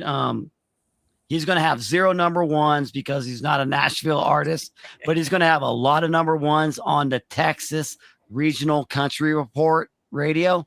And this guy's awesome, dude. Like, he's even putting out new stuff right now. It's so good. Like, if I had a bar, it would be called Honky Tonk Heaven. We'll turn up the jukebox cranked up to 11. Everybody will drink for free. And then like, what's the song? Beer. There's the beer. Everything's. I'm like trying to think of like new songs, but like there is an album that is called what's it called? I got it right here. It all happened in the Honky Tonk. It that came first out. Song, yeah, that first song you play where he goes, "Let's do it. Let's do it, John. You're up in 30 seconds. All right, boys, let's do it." It all happened in a Honky Tonk, the deluxe edition. By far, my top 5 country album of all time. Hands down. It is, if you want to know what country music's all about, you want to show somebody they never heard country music, they don't know what honky tonks are, they don't know what about cowboy is and drinking. It all happened in a Honky Tonk. The deluxe edition from 2010 is my top 5 freaking album ever. It is so good. There's so many bangers on it. His voice is so good. This dude will sing. He sung songs that Joe Nichols has sung, and we'll talk about Joe Nichols a little bit later on. But yeah, 7 studio albums. Almost Gone was his first one in 2004. We're in 2016, dude. So this guy's he's been doing it for 22 years right now. It all happened in the Honky Tonk 6 years later in 2010. Amazing. And he came out with Natural Man right here. I'll Be Your Natural Man. Like, this guy is fucking awesome, dude. Like, you got to listen to him. In 2017, he came out with Any Night in Texas. I mean, we're talking Texas here, so we got to have Texas in the names, right? I love it. And then the Dos Leones in 2021, which is a It's that good, girl in Texas. yeah, that girl. Oh, dude, it's that girl in Texas. I love Yeah, it. I I love love it. that song. He's really awesome. Man, I'm trying to think. He has, what's it say? He has like 4 number 1s. Drink for Two. Oh my God. You know, the only good thing about losing you is I can sit alone and drink for two. I can drink twice as double in this glass because you're not here no more. So it's like now I can drink for me and you. And it's so good. It's a duet with another a female. Like I don't know her name, but like I came on my shit today too. I, dude, seriously, just go listen to John Wolf. You're gonna love it, man. He just has a good time. I think he has a great, powerful voice, and I don't know. I'm telling you, I'm bringing country artists. I love country music scene, and I mean, I do love the mainstream, especially the '90s. We talked about '90s. Obviously, I love the '80s, even the Apparently, I'm the 2000s. '90s guy. Yeah, You know, I you love know, you're yeah, bringing new blood, and I'm kind of yeah. bringing That's a what different. that's what it's all about. We're gonna bring different artists from different time periods, different music scenes, and John Wolf. Like, no, it was definitely number 5 for me. Like I will throw on any of his albums and just listen to them all. I was painting like my or not my living room, but my bathroom a couple months ago. I just put on John Wolf and like I didn't want to stop. Like I was working, painting, I was sweating, but John Wolf songs kept on playing over and over again. I'm like, oh, I like this song. I like this song. Oh, let me go grab another beer out of the refrigerator and start painting the wall. Let me go grab another beer because John Wolf was just playing. It's one of those artists that like I can just listen to and throw on all day long and like I'll never want to hit repeat. So and that's kind of like what the list is starting to get to where like it doesn't matter what songs playing from this artist, we're not going to hit, we're not going to hit next song, next track. We're not going to hit it at all. So John Wolf, my number 5, amazing. And man, now we're gonna get into now we're gonna get into some legacy shit right here with Jim Berg's next artist, and we got John Anderson. Let's go. Let's fucking go. John Anderson, man. If anyone does not know who John Anderson is, you put on one song and you'll know all of his songs. Period. You'll know all of his songs, right? Because you'll just hear that voice and it's nobody sings like John Anderson. Mm-mm. And all the way back from when I was a kid in the 80s, we heard the first song Swinging. Mm-hmm. And I used to try to mimic his voice when I was like 8 years old. And we were swinging. And I would sing it. And I had no idea that I was just trying to mimic it. But I was a kid. I was like, that was fun. It was fun to mimic. And then all of a sudden, 1992 came, and I was a senior in high school, and Seminole Wind came out. And all of a sudden, I was like, that's the swinging guy. Like, what? That's the swinging guy. It's John Anderson. And I just, Seminole Wind just was his comeback album is what they would say. Yeah. And that was the very first CD that I bought was Seminole Wind, John Anderson. And I just listened to it and listened to it and listened to it. And I just loved the swinging of his voice. No pun intended, right? It's kind of like he just had the sway of it and the growl and everything. Then I went into his library and, I'm realize how far he went back, right? Oh man, just it was unbelievable. And just all the songs that he had. And, again, not every song is great, but you know who he is, and Hard times. Yeah, taking the country back and just oh wow, no, we're getting it there. Yeah, Yeah, straight tequila night. and and then he would have fun with it. Mhm. Somebody slap me. Yeah. It just he had those fun songs. But lately, after we talked about this a couple days ago, I started listening more to his catalog, and I didn't know he sang "Long Black Veil." I didn't, know some of the classics that he was part of. I didn't realize that he was really part of that classic country sound.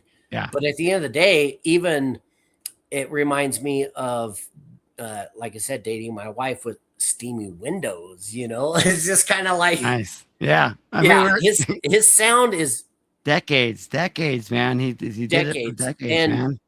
and he still put out an album a couple years ago, and it was called Years. And Oh my God. when Years. our grandma passed, Patty asked me to send her a song to play at the funeral, and I sent her Years. And Ooh. so it's just John Anderson, classic, 100% greatest country sounding singers of all time, and just I say the unique, and it's definitely country when you hear his voice. It's a 100%. unique 100%. He doesn't pretend to be anything else. And Tuesday, I'll Be Gone. He sang with Blake Shelton on that album. I think what years? I don't know if you heard that one. Tuesday, I'll Be Gone, and it's like, whoa, John Anderson. He had to make my my top 5, because first Wild album and I Blue. bought when I was like I said, in 1992, 93, and They have Straight Tequila Night on that one. oh yes, Straight Tequila Night, Seminole Wind, Yep. Hillbilly Hollywood. Yeah. Money in the Bank was another one that made #1 for him. So, yeah, definitely. He has 22 studio albums across his career. So, 22 albums over, got to be like 70s to recent. He was 2022. And if you haven't heard him, you listen to him and do your impression of him. It's fun. That's the best part. Do your best. Learn a song. Learn a song and try to do his voice. It's hilarious. It's great because no one can mimic his voice, but you can try, and it's super fun. He's just the best. Yeah, and John Anderson was inducted into the Nashville Songwriter Hall of Fame in 2014, and later he got inducted into the Country Music Hall of Fame as well. So there we go. We're talking Hall of Famers over here. Yep. Loving it. Okay. All right. My number 4. There he goes. The man, Joe Nichols, dude. I don't know. I love this guy. Ever since Broken Heartsville came out, I went and saw him live right when this album came out. I even got to meet him, get his autograph, shake his hand. I love that freaking album. So good. It's just his voice is so unique, and like this guy screams country voice to me in a modern age, like the modern time. So, and like, I kind of forgot about him for a few years, like 10 years. Like, where did he go? You know, but then he was always there. I mean, like his last #1 hit was Sunny in 75. And like, oh my God, that song is so amazing. Sunny in 75 is so good. But of course he had those like hits like with Tequila Makes Her Clothes Fall Off. But that really wasn't his jam. His jam was more of the old school country songs, like even Unbreakable was one of his other album or songs from Broken Heartsville. The Unbreakable was, I still listen to that song today. I'm like, oh my God, how am I not listening to this song like every day, because it's so good. But his second album was Freedom. Oh, Freedom. Right? No, Freedom. Shade Comes Free with the Tree. I'm piggybacking on you. I didn't know you were going to throw out. I kind of had. Yeah, no. Joe Nichols is he's up there because I'm like, no. There's every time I hear him come on, and especially like he's got some new stuff that's awesome. I'm hopeless in a honky tonk. Like, what the fuck? This Oh, in that's a great new Oh, it's a song. great new song. Great new song. And I'm hitting the high notes. His new one is so good. But he even did some Waylon songs back in the day. But like I was on the verge of saying, like, because you talked about freedom. Freedom feels like lonely tonight. Yes. It is that album. I think it's Joe Nichols #4. It's so good. Wish You Were Here, or is that what it was? Or I'll wait for you. I'll wait for you.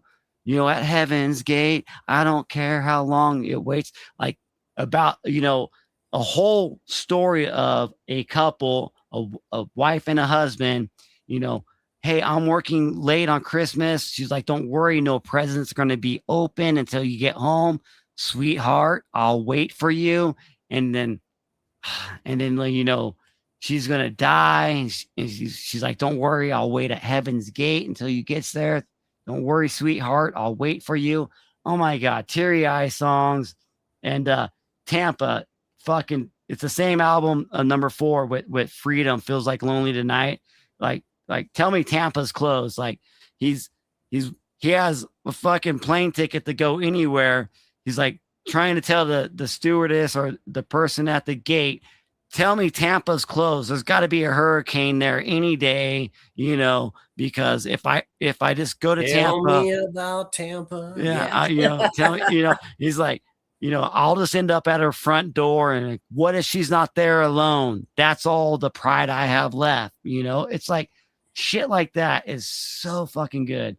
And again, with Sunny and 75 is probably his last #1, but and how he's making a comeback now. I know he's not really being played on country music, but like he's having studio releases and he's touring all the time.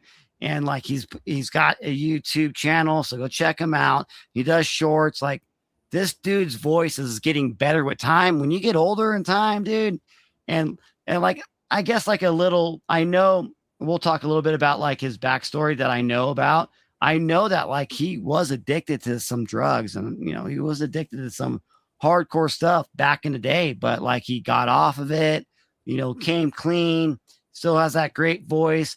He has a family now. He has a couple daughters, which like, sits in my boat because I have 2 daughters myself. And yeah, that song Fighting the Good Fight is a new one. He's like, I'm going to fight the good fight for me and my girls. And that just hits home to me because like, dude, I got to fight the good fight for me and my girls. Like, oh, wow. Like everything. I don't know. This guy's journey through life kind of like feels like mine. I struggled through addiction, when I was younger, and I overcame it. And, it just kind of shows something, a character that he does have. And it's such a great voice that he has. And I'm rooting for this guy. I really would love to see him have another big hit on country radio. That would just be amazing. But if not, at least he's still putting out new music right now that you can go ahead and listen to. And it's fucking great. I mean, it is great. His album High Notes, it's just an LP. There's 3 of them, 3 songs on it, and all 3 of them I think are songs of the year. I think it came out in 2025 too. So just like recently, I think they're, I don't know. He's amazing. Love him. I can't say enough about him. So Joe Nichols, love him, man with a memory. And yeah, I mean, I bet girls gonna come back and watch this because we got nothing but dudes on this shit, and there's a lot of sexy motherfucking guys on this show. There really is. But okay, and Man with a Memory, it went platinum too, so it was his first album went platinum. So there you go. All right, now we're gonna get into some teary-eye shit right here, but let's go. Jimmy's #3, The Man.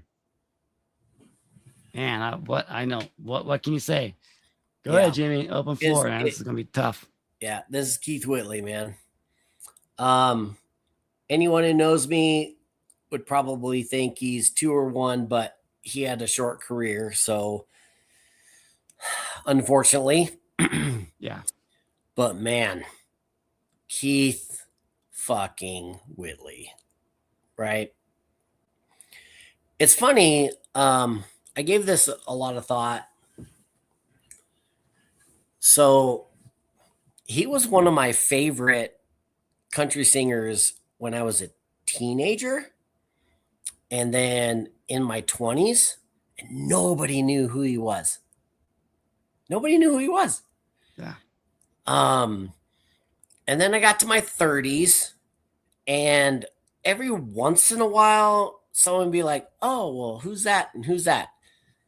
And he was, if anyone knows me, obviously that was my guy. Like I'd sing him. I would, unfortunately, if I was down a little bit, that's who I would go to because I love sad country songs. Mm-hmm. And what's ironic is all of these newer artists are bringing them up, like even Morgan Wallen. They're all just bringing them up, like, oh, sad songs like Keith Whitley. It's like, dude, fuck off. Yeah. You are 20, 30 years old. Why are you bringing? It's fine. It's fine. I get a little upset about it because I'm like, great. I'm glad that you guys are bringing them up, but you're bringing them up in sad songs, which is what I did when I was in my 20s and 30s. But at the same time, it's like, no, man, I want to celebrate this guy. This is Keith fucking Whitley. Like, he brought the soul to country songs, and his voice is impeccable. I mean, it's definitely the country voice that you hear and you can call out at any time. And obviously, I'm no stranger to the rain and whatever, but my personal favorite is Kentucky Bluebird. There it is. Yeah, Kentucky Bluebird. Yeah. Kentucky Bluebird is, in my opinion, one of the top 5 country songs of all time. And whether or not you think it is, that's up to you. But for me, it does bring a personal level. I mean, Patty Loveless covered it, and it was great. But yeah, it's Keith Whitley, man. Keith Whitley. If you want to just sit down and relax and like listen to somebody and actually like just listen to them, yeah, and it'll put you in a mood. And that's the thing. And it obviously it put him in a mood because he sang from his heart and from his soul.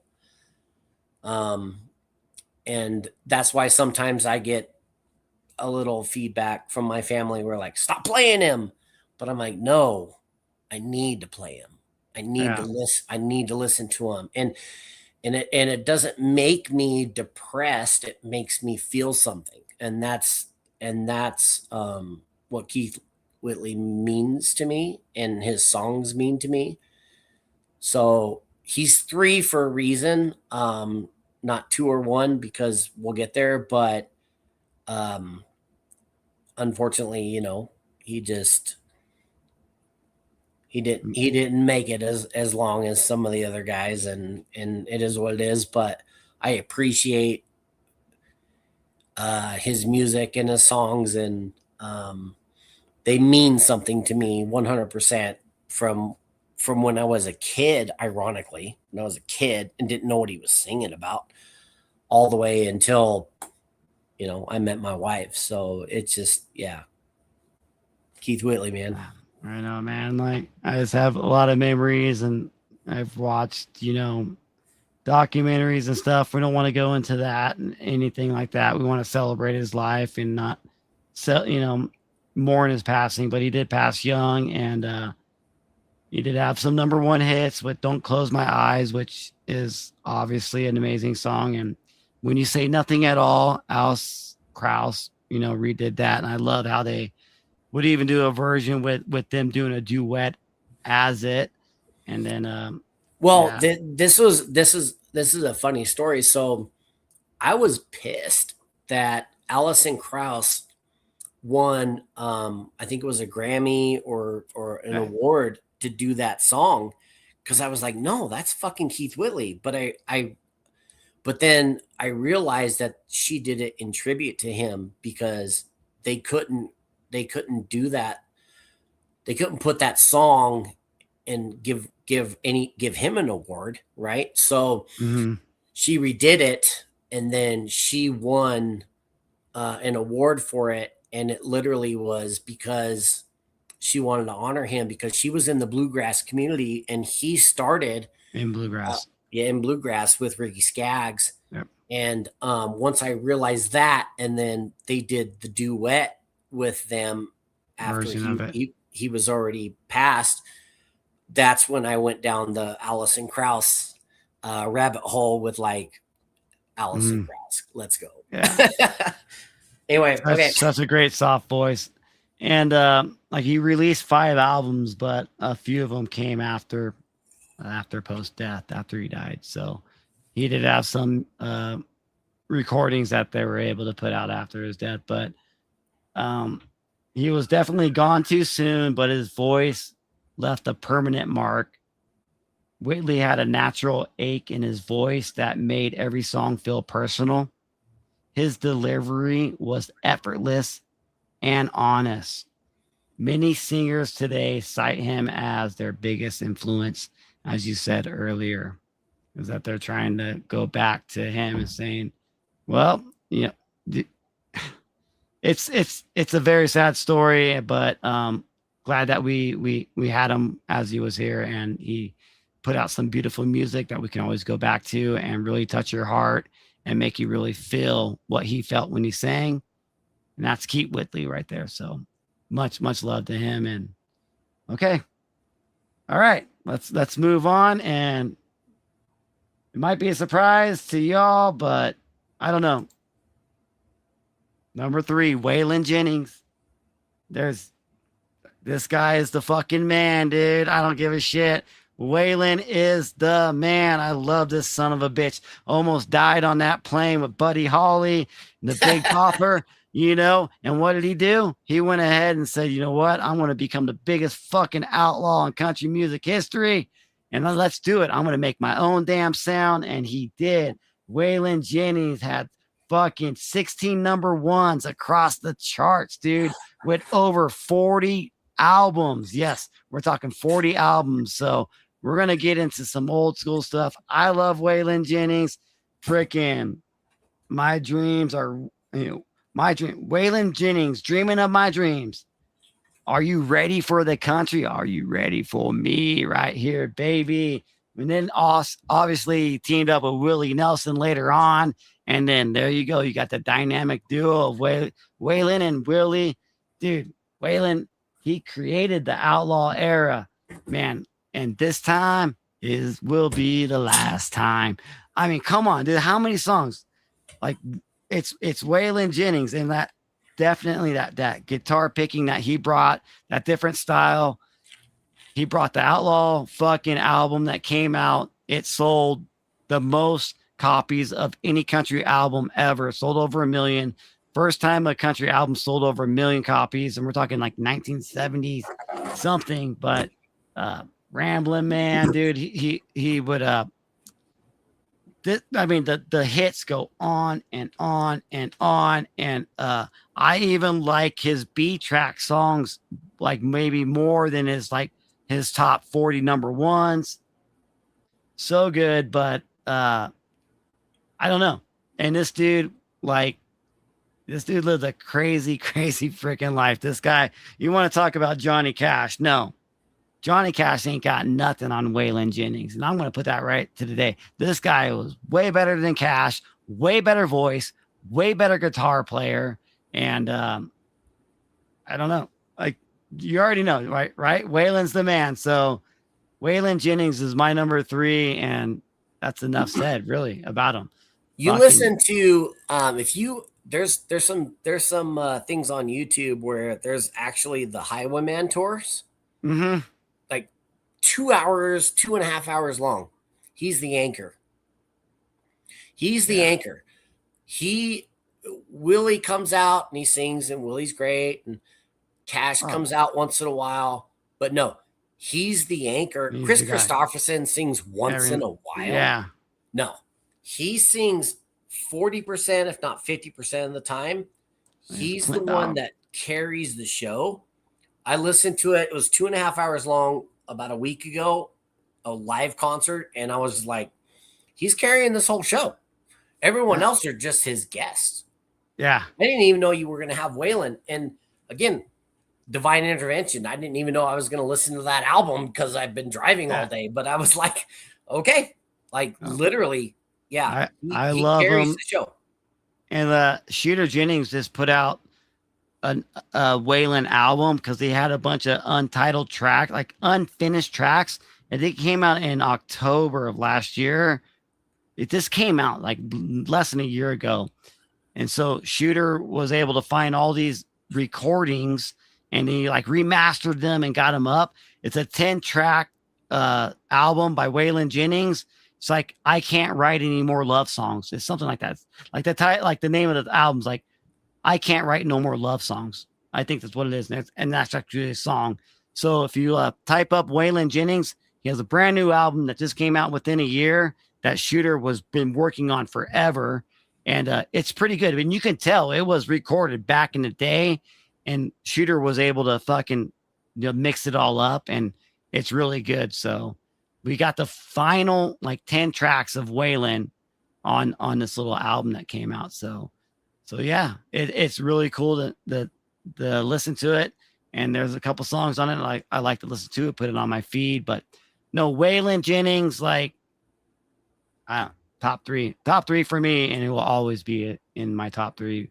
I love him, and we need a fucking movie. That's all I gotta say is we need a goddamn movie. Did you watch the Michael Jackson movie? I heard it's pretty good, but not yet. Not yet. But yeah, I mean, guys like that, the Jackson movie, awesome. I want to see it, but dude, we need a Waylon one. Fuck Elton John. I don't need that damn Elton John movie. Like, give me a Waylon movie. Okay, we are going on a little hard. Look, it's like Clint Dog's up in the house. What up, Clint? You're going down in fantasy football. Watch everything. We're already on 2 and 1. Like, what's up? It's okay. You can always watch it on the rewind or fast forward a little bit and see what's going on. All right. So Jimmy's number 2. Yeah, everyone's going to guess this. I mean, this is it. Come on. Let's go. Let's go the hard That's way. You go. I mean, come on. Hey, wait. There we go. Come on. Hell yeah. Good Black. Let's go. So I know I talked about earlier about influences in my life and country artists that have the voice, and that's why we put John Anderson in there and all these other guys. But come on, it's Clint Black for me. When any of my family, if they're gonna ask me, if they're gonna say, "Hey, Jimmy's gonna listen to one artist," who's it gonna be? And he's not my number one because of the criteria that we came about. And they're like, they're going to say Keith Whitley, Clint Black. That's me, right? That's what they're going to say. So when you gave me this challenge last week, I put on some Clint Black songs and I was just like, oh my God, man. That's my guy. Clint Black's my guy. So Killing Time album was not only album of the year, and this is why I told you we come full circle here, Brent. 5 number 1 songs from a debut artist. That's never happened before, and it may not happen again. Nothing's News, Killing Time, Better Man. He just came out Nobody's the fucking home. Gate. Look, yeah. What do you got? Well, I know I tried to look that up, but all I got, I know A Better Man, Killing Time, Nobody's Home, Walking Away. Nothing's News. Yeah. These might be from some other albums. Loving Blind. Where are you now? When my ship comes in. 3rd album. And then we get a little bit later on a Good Run of Bad Luck, which 4th album. Yeah. I know these by heart. Like the Rain. Like the Rain, 5th album. Yeah. So Summer's Coming.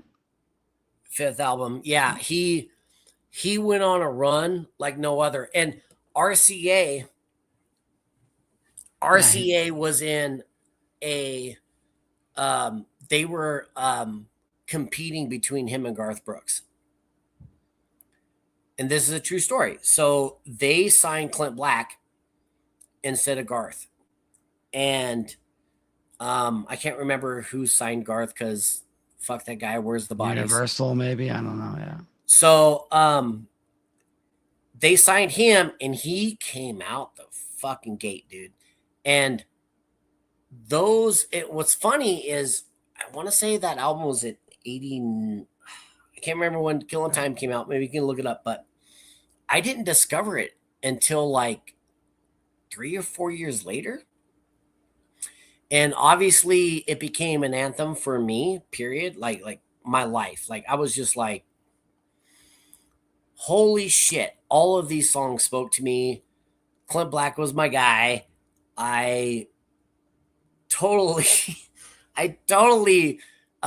played him so many times to so many of our cousins and friends that I think they got tired of him. Yeah, May 2nd, 1989. Yep. Yeah, I know. But I didn't discover him until I think 93. Okay. And once I found that album, I just listened to it all the time. In the back of the bowling alley, Clint would probably remember. But when you find something that talks about what you're going through, we talked about this at the beginning of this episode of, we found George Strait 20 years later. We found these songs later that our parents used to listen to, but no one listened to Clint Black. So for me, I was the first. And so I felt like that's my guy. I get it. Right? That's my guy. And I latched onto that and I did for a while. Maybe I played him out. It's fine. I am just like, hey, Clint, listen to this. Hey, Lisa. I remember Lisa was like, do you really like this album? Like, I fucking love this album. Listen to it. And I kept forcing it on my friends and family, but yeah, Clint Black, dude. It's before we had streaming, it's like you just had an album. It's like, yep. Dang, you would just play it over and over again and you would just love it more and more. So different time. Yeah. And I went back and listened to that on Sunday after we talked about it. Mm-hmm. And I will stand by this until I die. Killin' Time album is the #1 country album of all time. I don't give a fuck what anyone says or what they want to argue with. Straight from the Factory is not my favorite song because it's the first song on the album. But after that, it's a banger. And there's 10 songs. And there was 5 #1s on it. And it ends perfectly with it's just perfect. Clint Black it says it launched him as one of the biggest breakout stars of the late 80s, early 90s. Yep. That album right there launched him into superstardom. And he wrote everything. Yeah, and that makes it even better if he wrote it. He wrote everything. So I'm going to say this too. He has the best Christmas album of all time. The best Christmas album of all time. I love it. Guess why? He wrote all of. So he wrote all these Christmas songs. That's awesome. He wrote all of those songs. So they're all original Christmas songs. Original Christmas songs. He didn't want to do whatever. Yeah. Everyone knows Milk and Cookies. Yeah. He wrote all of those songs. The Finest Gift, and just like I can go on and on. We listen to it every Christmas morning, and it's by far the best Christmas album of all time because it's all original songs. And if nobody's heard it, they need to fucking download it. Like, it's the best. It's the best. It's all original songs. He's not singing White Christmas and Chestnuts Rotten, whatever. Yeah. He's not singing any of that. He wanted to be a songwriter. Yeah, I didn't know that. So I'm going to definitely listen to this during Christmas time. I'm going to have to put it on for sure. It's the best. And everyone's like, oh yeah, everyone listens to all these Christmas songs and this, that, and the other, and that's fine.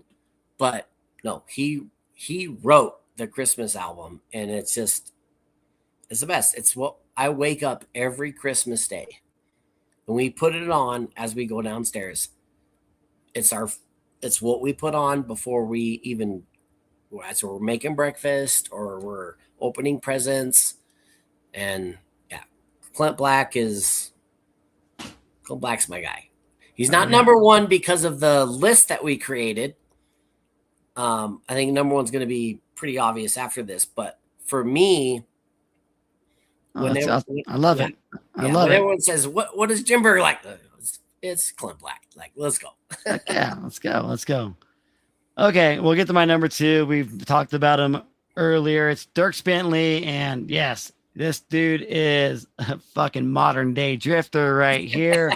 He's produced number 1 hits spanned over 3 different decades. We got the 2000s, the 2010s, and the 2020s, showing his insane longevity as an artist, and he's still putting out new stuff today.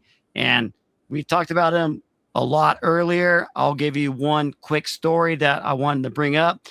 I won tickets to Nashville over New Year's Eve, and it was right when this album was getting ready to come out. The song was A Lot of Leaving Left to Do. That was a single that was just out on the radio. We were hanging out backstage or in the alleyway of Broadway at Tootsie's Bar. I'm chilling, waiting for a freaking taxi because we began drinking all day. We had to get back to our hotel room, get cleaned up to come back for New Year's Eve night down on Broadway. And I'm chilling. I'm probably smoking a cigarette because I'm probably burning one down back in the day. I don't remember. I look down the alleyway. I see some cowboy walking down the alleyway towards me. He's carrying a guitar in a case. He's wearing all black. He's got some flowy blonde hair.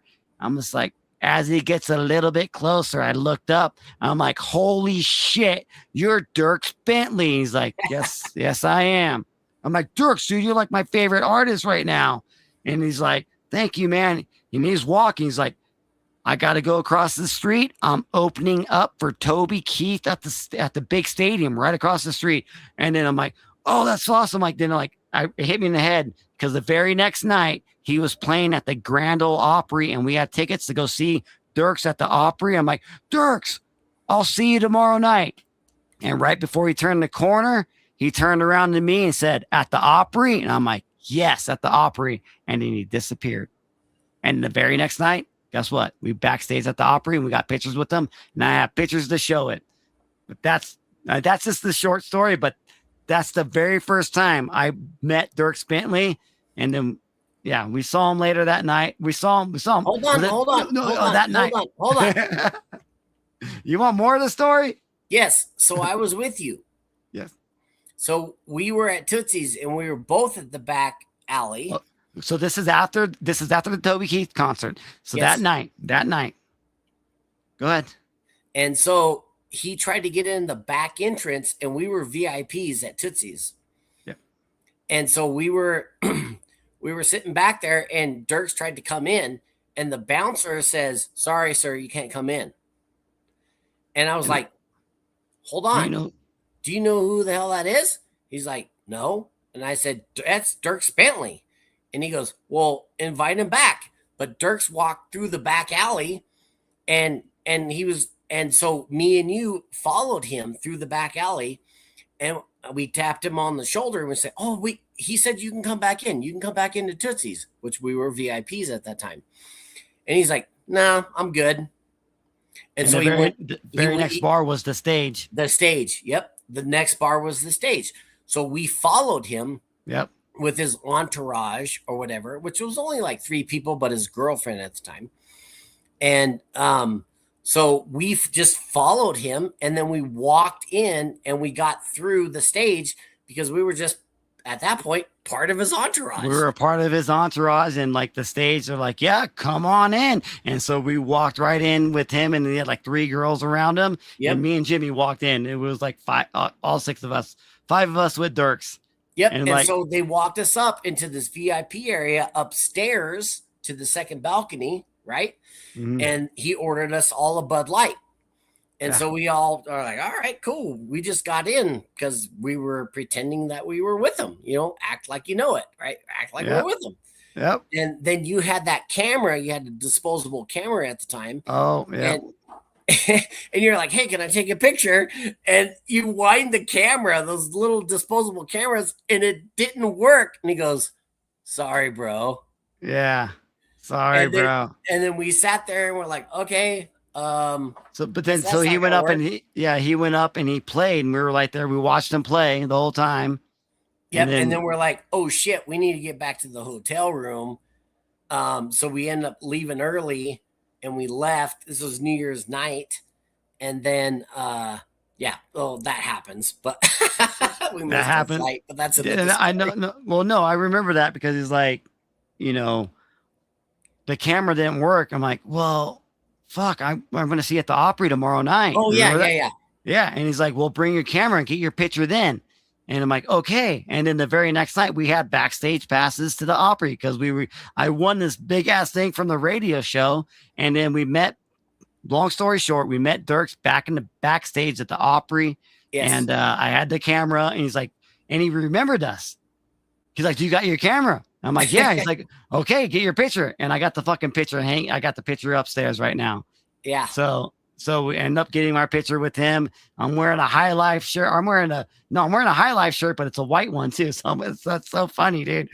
I mean, we can go on. Maybe that's another podcast we can do where we can just talk about that trip to Nashville, to Tennessee. Yeah, but Dude. Dirks is the best. Like Dirks was that's so why I cool. was saving that for you Yeah. because, like, yeah. Yeah. So, but there we go. That's our Dirk story. We met him. He actually is a really cool dude, and it was right in the beginning of his career, and I love him. That's why he's my number 2. Like, I can't, like, that little story right there will always be my number 2 because there's always going to be a number 1 for me. But before we get to my number 1, let's get to Jim Berg's number 1. Here we go. That's fucking George Jones. I mean, come on. Yeah. All day long. All day long. George Jones is the number 1 country artist of all time. And it's not even close. I tried to tell Brent, like, let's just do like Everyone Clint without Black can him. be my number 1, but we just make George Jones the 1A because everyone else is 1B. But he's like, no, let's just do it this way. But George Jones. Yeah, I got 13 number 1s, but it's got to be more than that. But including hits like White Lightning, Tender Years, She Thinks I Still Care. Oh my God, just thinking about these songs just bring me chill bumps. Walk Through This World With Me, The Grand Tour, The Door.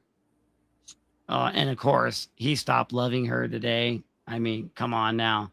But Still I loved doing, his other songs. I mean, Still Doing Corvette. Time. Always Yeah. Get Lucky With You. And then, yeah, it goes on. It just goes on and on.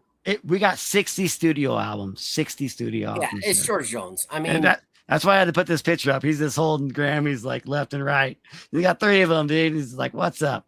George The Jones possum. he's the greatest country singer of all time. It's not even close. It's not even close. Like you can just put on whatever you want of George Jones from the 50s, 60s, 70s, even the 80s and 90s. I mean, Who's Gonna Fill Their Shoes was the first song. Oh man, yeah. Yeah. Who's Gonna Fill Their Shoes? And I'm like, I think it was 8 or 9 years old. And I'm like, what's he talking about? Who's this guy? And he was talking about the past and he was talking about just reflecting. I was freaking 8 years old. And yeah, no. And then he came out with, I Don't Need Your Rocking Chair and everything. It's just everything that you listen to from George Jones, 100% just still rings true today. You can listen to it. I got a opportunity to see him 2 years before he died in Wendover, and it was the only time that I cried during a concert. It was like it was just amazing. It's George Jones, man. It's just the history. Yeah. It's the voice. It's the songs, and yeah, his catalog. I mean, again, Okay. you go through 60 albums. I mean, you're gonna find some songs that aren't the best, but you can listen to the voice he's the voice, man. Yeah. Yeah, it's George Jones, dude. It's not even close.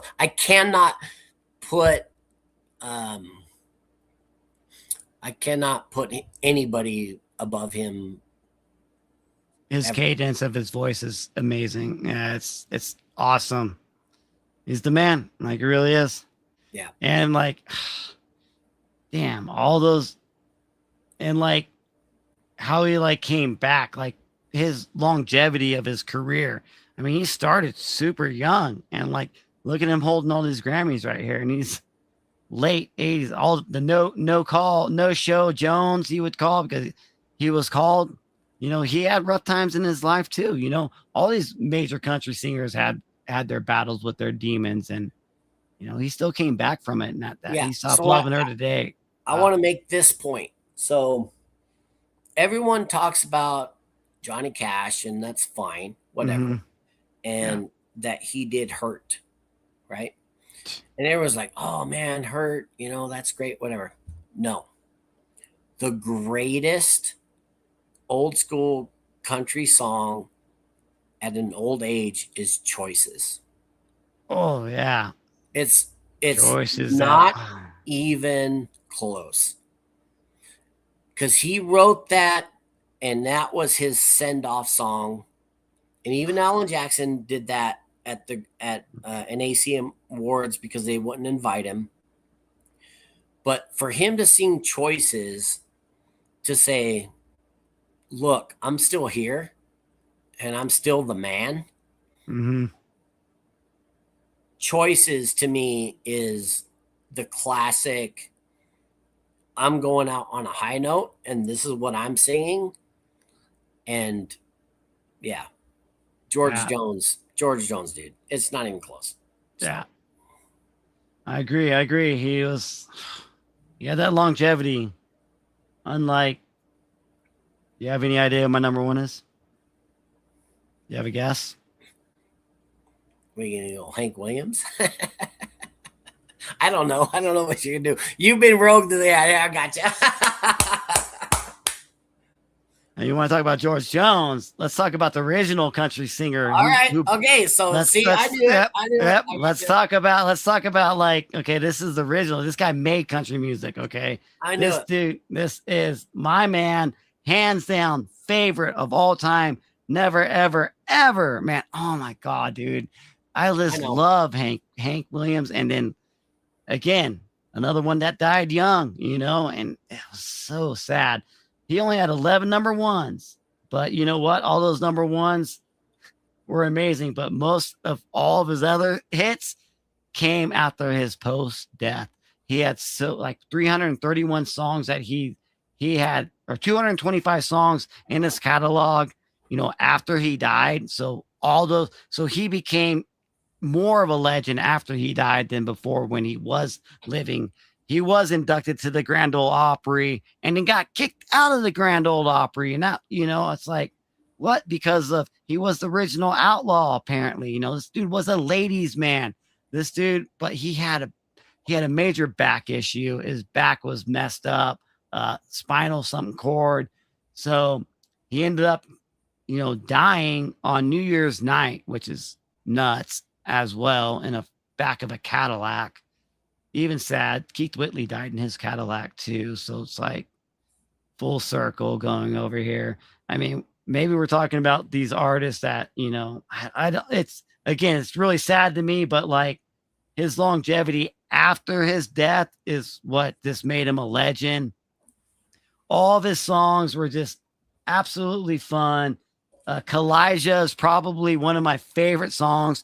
He's singing about a damn Indian statue, dude, that fell in love with a female Indian statue on the other store. It's like Kalijah's heart was so, made of stone, made of wood, that he couldn't tell the girl what he really felt about her. And that's true life. Like, so like, let's say like I'm single and there's a girl over here single, but I'm too damn scared to tell her what I feel. You're never going to be nothing. You gotta own up. Like, even if it comes with a no, even if you're scared, as long as you can take those swings at something, you'll never know. And then you're just going to be left as a heart full of wood, it's just like songs like that are amazing. And then, your cheating heart. Oh my God, dude.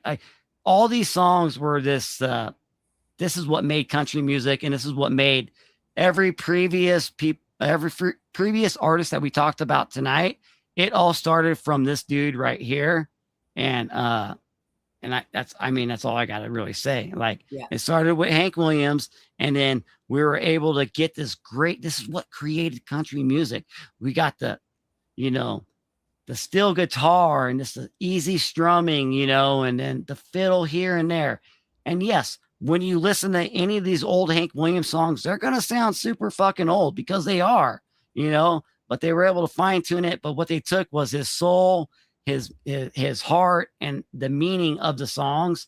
And Lost Highway is probably one of my favorite songs of all time, because that's going to tell you about your life.